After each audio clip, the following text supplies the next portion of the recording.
സൃഷ്ടിയുടെ ആരംഭത്തിൽ തന്നെ ഭഗവാൻ തന്നെ ബ്രഹ്മാവിനെ ഉപദേശിച്ച വേദാർത്ഥമാണ് ഭാഗവതം. സനാതന ധർമ്മത്തിന്റെ പ്രമാണമാണ് വേദങ്ങളൊക്കെ. വാച്യാർത്ഥത്തില് വേദം 4 വേദങ്ങളാണ്. ഋഗ്വേദം, യജുർവേദം, സാമം, അഥർവം, അങ്ങനെ 4 വേദങ്ങളാണ്. ആ വേദത്തിന്റെ ഒരു വ്യാഖ്യാനമാണ് ഭാഗവതം. അതായത് പുരാണങ്ങളെല്ലാം തന്നെ വേദത്തിന്റെ വ്യാഖ്യാനമാണ്. വേദത്തിലെല്ലാം വളരെ ചുരുക്കി പറഞ്ഞിട്ടുണ്ടാവും. അതിന് സൂത്രവാക്യങ്ങൾ എന്ന് പേര്. ആകെ ഒരു 10 അക്ഷരം കൊണ്ടാണ് വാമനാവതാരം വേദത്തിൽ പറഞ്ഞു വെച്ചത്. ആ 10 അക്ഷരത്തിനെയാണ് 24,000-ത്തിലധികം ശ്ലോകമുള്ള വാമന പുരാണമാക്കി വേദവ്യാസൻ എഴുതിയത്. അതിനെ തന്നെയാണ് 9 അധ്യായത്തിലെ ശ്രീമദ് ഭാഗവതത്തിലെ വർണ്ണിച്ചത്, അഷ്ടമസ്കന്ധത്തില്. അതേപോലെ 16 അക്ഷരമുള്ളതാണ് ഒരു സൂത്രവാക്യമാണ്. അതിനാണ് വരാഹപുരാണം. ആ വരാഹാവതാരം ഈ 16 അക്ഷരത്തിലാണ് ഒതുക്കിയത് വേദത്തിലെ. അതിനെ അനവധി അധ്യായങ്ങളോട് കൂടിയിട്ട് വരാഹപുരാണം ആക്കി എഴുതി വെച്ചു വേദവ്യാസം. ഇതിനെ വേദത്തിന്റെ വലിയ ഒരു വ്യാഖ്യാനം തന്നെയാണ് ഈ പുരാണങ്ങളൊക്കെ, പ്രത്യേകിച്ചും ഭാഗവതം. അത് സാരം സമുദ്രമാണ്. നൈമിഷാരണ്യത്തിലെ അനവധി മഹർഷിമാരെ ഒരുമിച്ച് കൂടി ഒരു സൽക്കർമ്മം, ഒരു സത്രം അവർ നടത്തി. അനവധി ആളുകൾ ഒരുമിച്ച് കൂടിയത് കൊണ്ട് വലിയ കാര്യമൊന്നുമില്ല. കുറെ ആളുകൾ വന്നതുകൊണ്ട് എന്താ കാര്യം? നല്ല കാര്യങ്ങൾ ചെയ്യാൻ വേണ്ടിയിട്ട്, നല്ലത് കേൾക്കാൻ വേണ്ടിയിട്ട്, നല്ലത് പറയാൻ വേണ്ടിയിട്ട് മാത്രം ആളുകൾ കൂടണം, അല്ലേ? അല്ലാതെ വെറുതെ ഇങ്ങനെ കൈചുറ്റി മുദ്രാവാക്യം കളിക്കാൻ കുറെ ആളുകൾ കൂടിയിട്ട് എന്ത് കാര്യം? ഒരു പ്രയോജനമില്ല. അപ്പോൾ എപ്പോഴും ആളുകൾ കുറെ അധികം കൂടിയത് കൊണ്ട് മാത്രം ഒരു കാര്യം നന്നാവുകയാണ്. അത് നന്നാവണമെങ്കിൽ അവിടെ നല്ല കാര്യങ്ങളാവണം നടക്കുന്നത്. ഈശ്വര സംബന്ധമായിട്ടുള്ള ആധ്യാത്മികമായ വിഷയങ്ങളെ കുറിച്ച് പറയാനും കേൾക്കാനും കുറെ അധികം ആളുകൾ കൂടിയാൽ അത് നന്നായി എന്ന് പറയാം. അപ്പൊ നൈമിഷാരണ്യത്തില് അനവധി മഹർഷിമാര് വന്നു. അവരെ ലോക നന്മയ്ക്ക് വേണ്ടിയിട്ടാണ് ഈ സത്രം ആരംഭിച്ചത് അവിടെ. അപ്പോ ആ സത്രയാഗത്തിലാണ് സൂതമഹാശയൻ വന്നത്. അവര് സൂതനെ പ്രതീക്ഷിച്ചിരുന്നവരാണ്. സൂതമഹാശയൻ ഈ പുരാണങ്ങളെല്ലാം പറഞ്ഞു. ഭാഗവതം മാത്രമല്ല, ബാക്കിയുള്ള 17 പുരാണങ്ങളും സൂതൻ വിസ്തരിച്ച് പറയാൻ തുടങ്ങി. അപ്പോ എല്ലാ പുരാണങ്ങളും കുറെയൊക്കെ കേട്ടപ്പോൾ മഹർഷിമാര് പറഞ്ഞു, ഇത് ആർക്ക് മനസ്സിലാവും? അല്ലെങ്കിൽ എത്ര പേര് ഇത് പൂർണ്ണമായിട്ട് ഗ്രഹിക്കാൻ തയ്യാറുള്ളവരുണ്ട്? ശിവപുരാണാണെങ്കിൽ 24,000 ശ്ലോകമുണ്ട്. ദേവി ഭാഗവതമാണെങ്കിൽ 18,000 ശ്ലോകമുണ്ട്. മഹാഭാരതമാണെങ്കിൽ 1,00,000-ന് മുകളിൽ. ഇതൊക്കെ എങ്ങനെ പഠിച്ച് മനസ്സിലാക്കും? നമ്മൾ എളുപ്പമല്ല.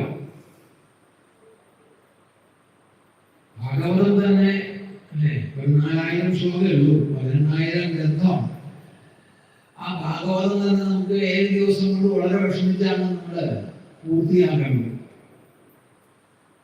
പിന്നെ അത് കുറച്ചുകൂടി ചെറുതാക്കിയിട്ട് വേദവ്യാസം തന്നത് ആ ഭാഗവതം. അതാണ് നാരായണീയം. വേദവ്യാസം തന്നെയാണ് മേൽപ്പത്തൂർ ഭട്ടതിരിപ്പാടായിട്ട് അവതരിച്ചത് എന്നും ഭഗവാന്റെ നിർദ്ദേശപ്രകാരമാണ് നാരായണീയം. അതായത് ഭാഗവതത്തിലെ മുഴുവൻ കാര്യങ്ങളും ഒരു ദിവസം കൊണ്ട് നമുക്ക് പാരായണം ചെയ്യാൻ പാകത്തിന് ചുരുക്കി തന്നതാണ് നാരായണീയം.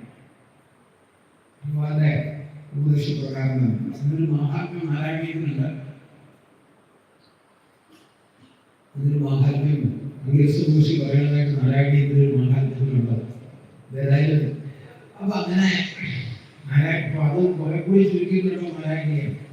യുവോങ്കൽ ശാഖയിൽപ്പെട്ട ആ മഹർഷി പരമ്പരയിലെ ഒരു മഹാത്മാവ് 10 ശ്ലോകം കൊണ്ട് നാരായണീയം മുഴുവൻ ചുരുക്കിയിട്ടില്ല.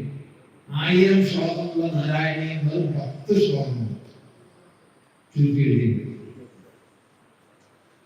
അപ്പോ അങ്ങനെ നാരായണീയം അല്ലെങ്കിൽ നമുക്ക് ചുരുക്കി എഴുതി തന്നു ഭഗവാൻ തന്നെയാണ് അർത്ഥം. എന്താ വെച്ചാൽ 7 ദിവസമൊക്കെ നമുക്ക് ഇന്ന് പഠിക്കാനും ബുദ്ധിമുട്ടാണ്. 24,000 ശ്ലോകവും 100 പ്രകരണമാണ് ഭാഗവതത്തിലുള്ളത്. 100 പ്രകരണമുണ്ട് ഭാഗവതത്തിൽ. ആ 100 പ്രകരണത്തെ വെച്ചുകൊണ്ടാണ് 100 ദശവാക്യം നാരായണീയം എഴുതുന്നത്. വെറുതെ അല്ല 100 ദശവാക്യം ഒരു കണക്കിന് ഇരിക്കട്ടെ വിചാരിച്ചല്ല. ഭാഗവതത്തിലെ 100 പ്രകരണങ്ങളാണ് 100 ദശവാക്യം. അപ്പൊ അങ്ങനെ മഹർഷിമാര് ഇതെല്ലാം കേട്ടപ്പോൾ പറഞ്ഞു, ഇതിന്റെയൊക്കെ സാരം എന്താ? വിഷ്ണു ശിവസൂത്രങ്ങളും അങ്ങനെയുള്ള കാര്യങ്ങളൊക്കെ എടുത്തിട്ട് ശിവന്റെ പല പല കാര്യങ്ങളെല്ലാം എടുത്തിട്ടാണ് ശിവപുരാണം എഴുതിയത്. ദുർഗാ സൂത്രങ്ങളൊക്കെ എടുത്തിട്ടാണ് ദുർഗാപുരാണം എഴുതിയത്. വിഷ്ണു സൂത്രങ്ങളെ വിശദീകരിച്ചിട്ടാണ് ഭാഗവതം എഴുതിയത്. ഇതിലെല്ലാം സാരം എന്താണെന്നാണ് ചോദിച്ചത്. അപ്പൊ ആ സാരമായിട്ടാണ് ശ്രീമദ് ഭാഗവതം സാരം സംസ്കൃതം. ഏതസ്മാത് അപരം കിഞ്ചിത് മനഃശുദ്ധിയൈ ന വിദ്യതേ. ഏതസ്മാത് അപരം കിഞ്ചിത്, ഇതല്ലാതെ വേറെ ഒന്നില്ല. എന്തിന്? മനഃശുദ്ധിക്ക്. ഇതെല്ലാവരും കേൾക്കേണ്ടതുമാണ്. വാസ്തവം അത്ര വേദ്യം എല്ലാവരും കേൾക്കേണ്ടതാണ്. എന്താ വെച്ചാൽ ഇന്നിപ്പോ ഇല്ലാത്ത മാത്രമേ ഉള്ളൂ, അല്ലെ? മനഃശുദ്ധി മാത്രമേ ഉള്ളൂ. ബാക്കിയൊക്കെ ഉണ്ട്, നഷ്ടമാരും എന്ത് വേണമെങ്കിലും കിട്ടും. മനഃശുദ്ധി മാത്രം പണം കൊടുത്ത് മേടിക്കാൻ കിട്ടുന്നതല്ല. കാരണം ഇല്ലാത്തതല്ല. എല്ലാവർക്കും മദ്യപാനം ശരിയല്ലാന്ന് അറിയാത്തവരാരെങ്കിലും ഇവിടെ ഉണ്ടോ? മോഷണം ശരിയല്ലാന്ന് അറിയാത്തവരാരെങ്കിലും ഉണ്ടോ? കൊലപാതകം പാടില്ല എന്നറിയാം. ഇതൊക്കെ നമുക്ക് അറിയാം. പക്ഷെ ഇതൊക്കെ തന്നെയല്ലേ നടക്കുന്നത്? ആലോചിച്ച് നോക്കൂ. ഇത് കാരണം എന്താ? മനഃശുദ്ധി ഇല്ലാത്തതുകൊണ്ടാണ്. അപ്പോ ഇതുപോലെ മനസ്സിന് ശുദ്ധി, മനസ്സിൽ നല്ല വികാരങ്ങൾ വരണം. ബലാധിപതി യോഗ്യതാമൊക്കെ അർജുനൻ തന്നെ പറയും ഗീതയിലെ ഭഗവാനോട്. ഇതൊന്നും ചെയ്യണമെന്ന് വിചാരിച്ചിട്ടല്ല, മനഃപൂർവ്വമല്ല. പക്ഷെ ബലാധിപതി യോഗ്യത ഏതോ ഒരു ശക്തി പിടിച്ചു വലിക്കുക നമ്മളെ ഓർമ്മയ്ക്ക് എന്തൊക്കെയോ ചെയ്യാമെന്നാണ്. അപ്പൊ അതിൽ നിന്ന് രക്ഷപ്പെടണമെങ്കിലോ ചികിത്സ ഉള്ളിൽ വേണം. വേണ്ടേ? പുറമൊന്നും ചികിത്സിച്ചിട്ട് കാര്യമില്ല. നല്ല വികാരങ്ങൾ ഉള്ളിൽ കടന്നാൽ മാത്രമേ ചിത്തശുദ്ധി ഉണ്ടാവുള്ളൂ. അപ്പൊ ആ നല്ല വികാരങ്ങൾ ഉള്ളിൽ കടക്കണമെങ്കിൽ ഭാഗവതം പോലെയുള്ളത് നമ്മൾ സത്സംഗം ധാരാളം ചെയ്യണം. സത്സംഗം കൊണ്ടാണ് സത്സംഗത്വേ നിസ്സംഗത്വം, നിസ്സംഗത്വേ നിർമോഹത്വം, നിർമോഹത്വേ നിശ്ചലതത്വം, നിശ്ചലതത്വേ ജീവൻമുക്തി. അപ്പോ ആ സത്സംഗം ആണ് ഭാഗവതം. ഭാഗവതത്തിലുടനീളം പറയുന്നത് ഈ സത്സംഗം മാത്രമാണ്. സത്സംഗം ചെയ്യുന്നു. സത്സംഗം ചെയ്യാൻ എവിടെ പോകണ്ട. ദിവസവും ഭാഗവതം തുറന്നു വെച്ച് 2 അധ്യായം വായിക്കാൻ സത്സംഗമായി. കാരണം എത്രയെത്ര മഹാത്മാക്കൾ പറഞ്ഞ കാര്യങ്ങളായിരിക്കും കിടക്കുന്നതല്ലേ? സൂതശൗചന സംവാദം, വിദുരമൈത്രേയ സംവാദം, ശിവപരീക്ഷ സംവാദം എന്ന് തുടങ്ങി എത്ര സത്സംഗങ്ങളാണ് ഭാഗവത്തിൽ. അത് മുഴുവൻ നമ്മൾ ഓരോന്നും ദിവസവും നമ്മൾ വായിക്കാൻ തുടങ്ങിയാൽ, അല്ലെ? ഭാഗവതം ഓരോ അധ്യായമെങ്കിലും ചുരുങ്ങിയത് ദിവസവും വായിക്കാൻ തുടങ്ങിയാൽ ഈ സത്സംഗം, അതായത് ഈ സജ്ജനങ്ങളുടെ ഒക്കെ വാക്കുകളുടെ അർത്ഥവ്യാപ്തി എന്താണോ അത് നമ്മുടെ ഉള്ളിലേക്ക് തന്നെത്താനൂരി ഉണ്ട്. അതുകൊണ്ട് സത്സംഗത്തിൽ കാര്യമൊന്നും കൊണ്ട ഭാഗവതം കയ്യിലുണ്ടോ സത്സംഗമായി. നൈമിഷാരണ്യത്തിലുള്ള മഹർഷിമാര് ആ സത്സംഗത്തിന് വേണ്ടി മാത്രമാണ് അവര് അവിടെ ഒരു സത്രം ആരംഭിച്ചത്. അതിന്റെ സുഖം അനുഭവിക്കാൻ വേണ്ടിയാണ്. സത്സംഗത്തിന്റെ സുഖം എന്താന്ന് സത്സംഗത്തിൽ നിന്ന് ഇന്നലെ മനസ്സിലാവുന്നത്. വേറെ എവിടെ പോയാലും കിട്ടാത്ത ഒരു സുഖമാണ് ഈ സത്സംഗത്തിൽ നിന്ന് കിട്ടുക. പക്ഷെ ഇതൊന്നും വേണ്ടാന്നാണ് പലരും പറയുന്നതാണ്. ഇവിടെ കുറേ ആളുകൾ ഇന്നലെ വൈകുന്നേരം തന്നെ ഇത് വന്നപ്പോൾ എനിക്ക് വളരെ സന്തോഷം തോന്നി. എന്താണെന്ന് വെച്ചാൽ അത്രയും ഇതിലൊരു നിറച്ച ആളുകൾ വന്നിരുന്നിട്ട് ഭാഗവത മാഹാത്മ്യം അല്ലെങ്കിൽ എന്തൊക്കെയോ ഇവിടെ നമ്മളെല്ലാം ചോദിച്ചു. ഇത്രയും ആളുകള് പൊതുവെ ഭാഗവതത്തില് അല്ലെങ്കിൽ സപ്താഹത്തിലൊന്നും ആരും ഉണ്ടാകുന്നില്ല. മിക്കവാറും ഉച്ചയ്ക്ക് ഊണ് കഴിക്കാറാവുമ്പോൾ ആളുകളൊക്കെ വരാം. ഊണ് കഴിഞ്ഞാൽ പിന്നെ ആരും ഉണ്ടാവില്ല. ഭാഗവത സപ്താഹം എന്ന് വെച്ചാൽ ഊണ് കഴിക്കലാണെന്ന് അതല്ല, സത്സംഗം എന്നാണ് പേര്. കാരണം ഭാഗവത സപ്താഹം നമ്മളൊരു പേര് കൊടുക്കുന്നു മാത്രമേ ഉള്ളൂ. സത്സംഗമാണ് നമ്മുടെ മുഖ്യ വിഷയം. അപ്പൊ അതിൽ വന്ന് കുറച്ച് ദിവസം അല്ലെങ്കിൽ ഒരു ദിവസമെങ്കിലും ഇരുന്ന് കഴിയുമ്പോഴാണ് നമുക്ക് മനസ്സിലാവുന്നത് എന്ത് ഈ സുഖം വേറെ എവിടെയും കിട്ടില്ല. നമ്മൾ ആരാ ഇത് പറഞ്ഞു തരലാണ് സത്സംഗം. ഞാനാര്, നമ്മളെ കുറിച്ച് അല്ലെങ്കിൽ നമ്മുടെ ശരീരത്തെ കുറിച്ചല്ല, നമ്മളെ കുറിച്ചുള്ള വിദ്യാഭ്യാസം എവിടെയാണോ നമുക്ക് കിട്ടുന്നത് അതാണ് സത്സംഗം. ഇത് വേറെ ഒരു സ്ഥലത്ത് കിട്ടില്ല. ഒരു യൂണിവേഴ്സിറ്റിയിൽ ഇത് പഠിപ്പിക്കാനില്ല ഞാനാരെന്നുള്ളത്. അപ്പൊ അങ്ങനെയുള്ള ആ സത്സംഗത്തിന് വേണ്ടിയാണ് മഹർഷിമാരവിടെ ഈ സത്വയാഗം ആരംഭിച്ചത്. അതിലാണ് സൂതമഹാശയൻ കയറി വന്ന് അവര് സൂതനെ സ്വീകരിച്ചിരുത്തിയിരുന്ന സൂതനി കഥകളൊക്കെ പറഞ്ഞ് പുരാണ സഹായമായിട്ടുള്ള ഭാഗവതമാണ് അവസാനം ഉപദേശിച്ചു കൊടുത്തത്. അത് സ്വാമിയത്തിന് പറഞ്ഞു ശാസ്ത്രം, ഭാഗവതം ശാസ്ത്രം. ശാസ്ത്രം വെച്ചാൽ എന്താ? ഉള്ള കാര്യം മാത്രമേ പറയുള്ളൂ ശാസ്ത്രം. കൂടുതലൊന്നും പറയില്ല, കുറവൊന്നും പറയില്ല. ഉള്ളത് എന്താണോ അത് മാത്രം പറയും, അതാണ് ശാസ്ത്രം. അപ്പൊ അങ്ങനെയുള്ള ഒരു ശാസ്ത്രമാണ് ഭാഗവതം അർത്ഥം. ആ ഭാഗവതത്തില് അല്ലെങ്കിൽ ഈ സത്സംഗത്തിൽ വന്ന സൂതനുണ്ട്. മഹർഷിമാർ കുറെ ചോദ്യങ്ങളൊക്കെ ചോദിച്ചു. അപ്പൊ ആ ചോദ്യത്തിനൊക്കെ ഉത്തരവായിട്ട് സൂതൻ കുറെ കാര്യങ്ങൾ പറഞ്ഞു. ഭാഗവതത്തില് തുടങ്ങിയ ആദ്യം മുതൽ കുറെ സംശയങ്ങളൊക്കെ തുറന്നു കൊടുത്തു. വേദത്തിന്റെ സാരം എന്താണ്, അതുപോലെ അവതാരങ്ങൾ എന്തൊക്കെയാണ്, ഭഗവാന്റെ കൃഷ്ണാവതാരത്തിന്റെ പ്രയോജനം എന്താണ്, ഭഗവാന്റെ തിരോധാനത്തിന് ശേഷം ധർമ്മം എന്തിനെയാണ് ആശ്രയിച്ചിരിക്കുന്നത്, അങ്ങനെ തുടങ്ങിയിട്ട് കുറെ ചോദ്യങ്ങൾ ആദ്യം ചോദിച്ചു മഹർഷിമാര്. അതിനെല്ലാം ഉത്തരം സൂതൻ പറഞ്ഞപ്പോഴാണ് മഹർഷിമാർക്ക് ഒരു സംശയം എന്നുവെച്ചാൽ കൂടുതൽ അറിയാൻ വേണ്ടിയിട്ടൊരു സംശയം. നമുക്കൊക്കെ പല സംശയങ്ങളും ഉണ്ടാവാം. ആവശ്യമില്ലാത്ത സംശയങ്ങളാണ് നമുക്കൊക്കെ ഉണ്ടാകുന്നത്. അത് വേണ്ടതുപോലെ ശ്രവണം ചെയ്യാത്തതുകൊണ്ടാണ്. നല്ല ശ്രദ്ധയോടെ പരീക്ഷിച്ചതിനെ പോലെ ശ്രവണം ചെയ്താൽ ഒരൊറ്റ സമ്പ്രദായമുള്ളൂ. രണ്ടാമത് കേൾക്കേണ്ട ആവശ്യമില്ല. കാരണം നമുക്കതിനൊരു പക്വത വരണം. ശ്ലോകം കൊണ്ട് കുറെ കഴിഞ്ഞ് പക്വത വരും. പക്വത വന്നാൽ പിന്നെ അധികം കേൾക്കൊന്നും വേണം. വിവേകാനന്ദ സ്വാമികള് ചിക്കാഗോ പ്രസംഗമൊക്കെ കഴിഞ്ഞ് തിരിച്ച് ഭാരതത്തിലെത്തിയിട്ട് അവിടെ യാൽപ്പാണം, സിയോണില് യാൽപ്പാണം എന്നുള്ള പ്രസംഗമുണ്ട്. ആ പ്രസംഗത്തില് പ്രസംഗിക്കാൻ വന്നപ്പോ ഒരു കൊച്ചു കുട്ടികളെ കുട്ടികളായ കണ്ടില്ല. എന്താ കുട്ടികളൊക്കെ കണ്ടിരുന്നു, കുട്ടികളായ കണ്ടില്ല. ഓട്ടെ കുറച്ച് കുട്ടികള് മുമ്പിൽ വന്നിട്ടുണ്ട്. ട്രൗസറൊക്കെ ഇട്ട അങ്ങനെയുള്ള കുട്ടികള് സ്വാമിജി പ്രസംഗിക്കാൻ തുടങ്ങിയപ്പോ subject is too deep, time is very short. അത്രേ പറഞ്ഞോളൂ. നമുക്ക് മനസ്സിലാക്കാനുള്ള വിഷയം വളരെ കൂടുതലാണ്. To deep. സമയോ വളരെ തുച്ഛ, കുറച്ച് സമയമുള്ളൂ. ഇത്രയും പറഞ്ഞു കഴിഞ്ഞപ്പോൾ അതിന് മുമ്പിൽ ഒരു കുട്ടി ഇരുന്നിരുന്നു. അതേ കഴിഞ്ഞിട്ട് ഓട്ടോ ഓടി. ആ കുട്ടി ഒരു 20 വർഷം കഴിഞ്ഞപ്പോൾ അദ്ദേഹം തിരിച്ചു വന്നു. യാൽപ്പാണം മഹായോഗി എന്നുള്ള പേരിൽ തിരിച്ചു. എന്നാണ് നമുക്ക് പക്വത വന്നാൽ ഒരൊറ്റ വാക്ക് മതി. ഗുരുവിന്റെ ഒരേ ഒരു വാക്ക് മതി. ആ ക്ഷണത്തിൽ ഗ്യാപ്പില്ലാണ്ട് പ്രകാശം. ഈ പക്വത വരണത് വരെ നമ്മൾ കുറെ സാധനങ്ങൾ ചെയ്തേ പറ്റൂ. അത് നാമജപമായിട്ടോ അല്ലെ ഭാഗോ ഈ നാമജപം വെച്ചാൽ ഭാഗവതം വായിക്കാൻ വെച്ചാൽ എന്താ അറിയോ, നമുക്ക് വേണ്ടി നമ്മൾ സ്വന്തം ചെയ്യുന്ന ഒരേ ഒരു കാര്യം അത് മാത്രമല്ല. അല്ലേ, ഒരു അമ്പലത്തിൽ പൂജ കഴിക്കണമെന്ന് വെച്ചാൽ നമ്മൾ എന്ത് ചെയ്യും? കുറച്ച് പണം കൊണ്ടുപോയി ഒരാളുടെ കയ്യിൽ കൊണ്ടുപോയി കൊടുത്ത് അയാളെ കൊണ്ട് പൂജ കഴിപ്പിക്കുക. അയാൾ ഉറപ്പിൽ നിൽക്കും, അത് വേറെ. പക്ഷെ ചെയ്യാതൊക്കെ അയാൾ നമ്മളല്ല. നമുക്ക് വേണ്ടി നമ്മൾ സ്വയമായി ചെയ്യുന്ന ഒരേ ഒരൊറ്റ കാര്യം നാമജപം മാത്രമേ. അല്ലാണ്ട് വേറൊന്നില്ല.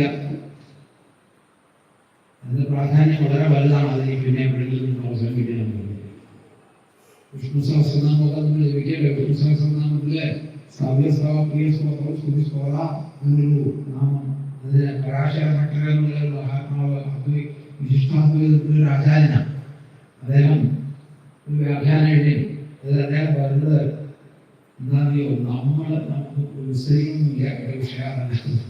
അപ്പോ നമ്മള് ജപിക്കുന്ന സമയത്ത് ഭഗവാൻ കൂടെ ജപിക്കും.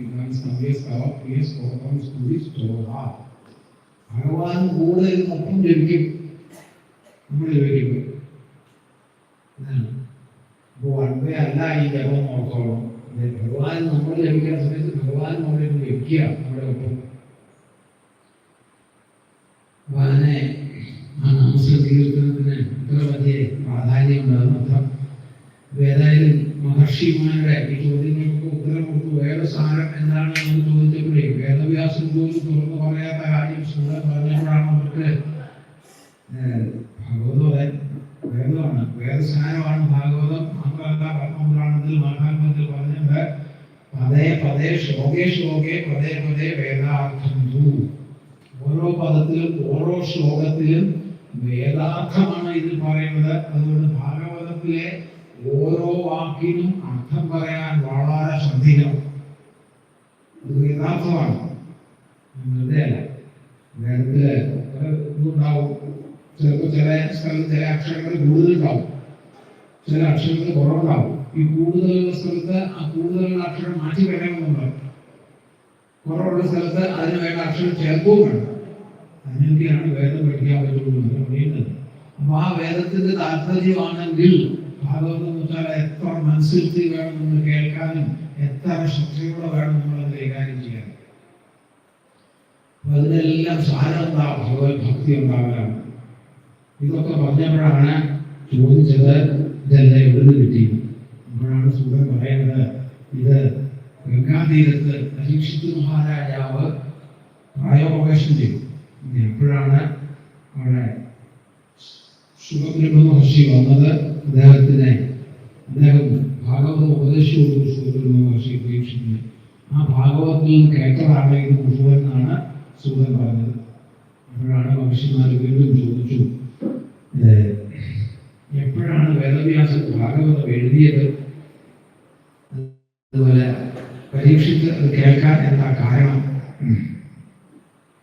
അപ്പോഴാണ് വേദവ്യാസൻ ഭാഗവതം എഴുതാനുണ്ടായ സംഭവങ്ങളൊക്കെ അവിടെ വിവരിച്ചു. വിഷയം സനാതന ധർമ്മത്തിന്റെ പരമാചാര്യനാണ് വേദവ്യാസൻ. ഇന്ന് നമുക്ക് എന്തൊക്കെ ആധ്യാത്മികം എന്ന് നമ്മൾ കൈകാര്യം ചെയ്യുമ്പോൾ അത് മുഴുവൻ വേദവ്യാസന്റെ മകൻ. അതുകൊണ്ടാണ് വ്യാസോച്ഛിഷ്ടം ജഗത്സർവം എന്ന് പറയും. മഹാഭാരതമായാലും വിഷ്ണുപുരാണമായാലും ഈ ഭാഗവതമായാലും എന്തായാലും ഇതെല്ലാം വേദവ്യാസം എന്നതാണ്. വ്യാസപ്രസാദാൽ വ്യാസന്റെ പ്രസാദം കൊണ്ട് ഇതൊക്കെ കിട്ടി. സഞ്ജയൻ പോലും ഭാഗവതത്തിൽ ഭഗവത്ഗീതയുടെ ഒടുവിൽ സഞ്ജയൻ പറയുന്നത് വ്യാസപ്രസാദാൽ ഭഗവാൻ. വ്യാസന്റെ പ്രസാദം കൊണ്ടാണ് ഇതൊക്കെ എനിക്ക് കേൾക്കാൻ പറ്റിയത്. അതുകൊണ്ട് വ്യാസനെ വർണ്ണിക്കുമ്പോ ഈ വ്യാസനെ പറ്റി പറയുമ്പോ പറയും ത്രിമൂർത്തികളും വ്യാസനിൽ ഉള്ളതാണ്. അചതുർവചനോ ബ്രഹ്മ വിവാഹുരപരോ ഹരി അഭാലലോചന ശംഭു ഭഗവാൻ വാദരായ. അചതുർവചനോ ബ്രഹ്മ, 4 തല മുഖമില്ലാത്ത ബ്രഹ്മാവ്, ഒരു മുഖമുള്ള ബ്രഹ്മാവ്. വിവാഹുരപരോ ഹരി, 4 കൈയില്ലാത്ത വിഷ്ണു. അതുപോലെ നെറ്റിയിൽ കണ്ണില്ലാത്ത ശിവൻ. ഇതാണ് വ്യാസൻ എന്നാണ്. അപ്പൊ അങ്ങനെ വ്യാസൻ ജനിച്ച സമയത്ത് തന്നെ പരാശര മഹർഷി പറഞ്ഞു, ഇത് ശ്രീനാരായണൻ അവതരിച്ചു എന്നാണ്. അതുകൊണ്ട് വ്യാസനെ സ്തുതിക്കാതെ ഭാഗവതമോ പുരാണങ്ങളോ ആരംഭിക്കാൻ പാടില്ല. അതാണ് ഭാരതത്തിലൊക്കെ ആണെങ്കിൽ ഓരോ അധ്യായത്തിലും ഈ ഓരോ പർവ്വത്തിന്റെ ആരംഭത്തിലും വ്യാസനെ സ്തുതിച്ചുകൊണ്ടാണ് പറഞ്ഞത്. നാരായണം നമസ്കൃത്യ നരം ചൈവ നരോത്തമം ദേവീം സരസ്വതീം വ്യാസം തതോ ജയം വീരയൻ. ഭാഗവതത്തിൽ പേര് എന്താണ്? ജയം. ജയം ധർമ്മത്തിന്റെ ജയം എന്താണ്? ഇപ്പൊ നമ്മളുടെ പ്രയത്നങ്ങൾ മുഴുവൻ മനുഷ്യരുടെ എത്ര പ്രയത്നമായാലും അതെല്ലാം പരാജയമാണ്. എല്ലാം പരാജയമാണ്. ഇപ്പൊ നമുക്ക് തോന്നാം ഇതൊന്നും പരാജയമല്ല. കുറച്ച് കഴിയുമ്പോൾ ജീവിതത്തിൽ അനുഭവപ്പെടും ഇതെല്ലാം പരാജയമായിരുന്നു മനസ്സിലാക്കും. അപ്പോ ജയം ധർമ്മം, അത് മാത്രമാണ് ജയം. ആ ധർമ്മത്തിന്റെ വിജയത്തെ കുറിച്ചാണ് പറയുന്നത്. അതുകൊണ്ട് എന്തൊക്കെ നമ്മൾ പ്രയത്നം കൊണ്ട് നേടിയെടുത്താലും അതെല്ലാം ഒടുവില് പരാജയമാവും. അവസാനം ഈ ധർമ്മം മാത്രം വിജയിക്കും. ധർമ്മ പ്രോജിത കൈതവ, കാപട്യമില്ലാത്ത ധർമ്മം. ഇതാണ് ഭാഗവതം. ഇത് കാപട്യം. നമ്മുടെ ധർമ്മമൊക്കെ കാപട്യാണ്. ഭക്തി ഒരു ധർമ്മമാണ്. അതൊക്കെ കാപട്യമാണ് അല്ലേ? ഈ ലോകധർമ്മങ്ങൾ മുഴുവൻ കാപട്യമാണ്. 5 രൂപയ്ക്ക് കടൽപ്പഴം മേടിച്ച് ഇവിടെ കൊണ്ട് ദേവിയുടെ മുമ്പിൽ കൊണ്ടുവയ്ക്കും. എന്റെ അമ്മയെ 5 ലക്ഷം കിട്ടണേന്ന് പ്രാർത്ഥിക്കും. ഇതല്ല നമ്മുടെ ഭക്തി. അതിനല്ലേ നമ്മൾ ഭക്തി എന്ന് പേര് കൊടുത്തത്.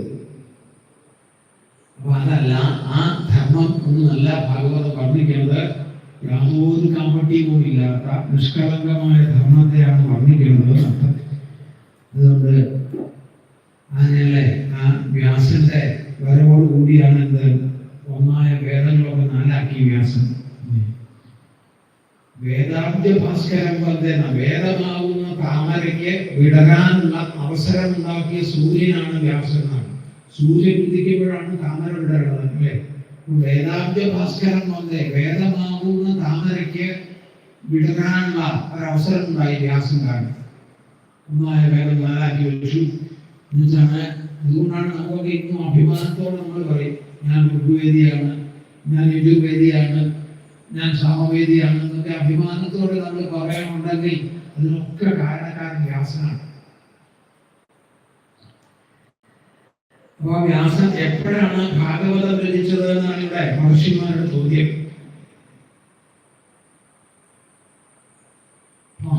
വേദം 4 വെച്ചു, മഹാഭാരതം എഴുതി, പുരാണങ്ങൾ കുറെയൊക്കെ എഴുതി. ഭഗവതി വാഴവണ്ണം പറയും, വേദവ്യാസൻ അമ്മയുടെ ജോലി പരിഷ്കരിച്ചു. അമ്മയുടെ ജോലി എന്തായിരുന്നു? വ്യാസന്റെ അമ്മയുടെ ജോലി സത്യവതിയിലെ ഒരു നദിക്ക് അക്കരെ ഇക്കരെ ആളുകളെ കടന്നതാണ് ജോലി. ഈ നദിക്ക് അക്കരെ ഇക്കരെ പോയിട്ട് കാര്യമില്ലാവോ? അവിടെ പോകും, പിന്നെ തിരിച്ചു വരും, പിന്നെ പോകും, തിരിച്ചു വരും. ഇതൊക്കെ അർത്ഥകാമങ്ങളെ നേടാനുള്ള യാത്ര മാത്രമാണ് നമ്മളൊക്കെ. അതിന് അർത്ഥകാമങ്ങളെ നേടാനല്ല ജീവിത ലക്ഷ്യം.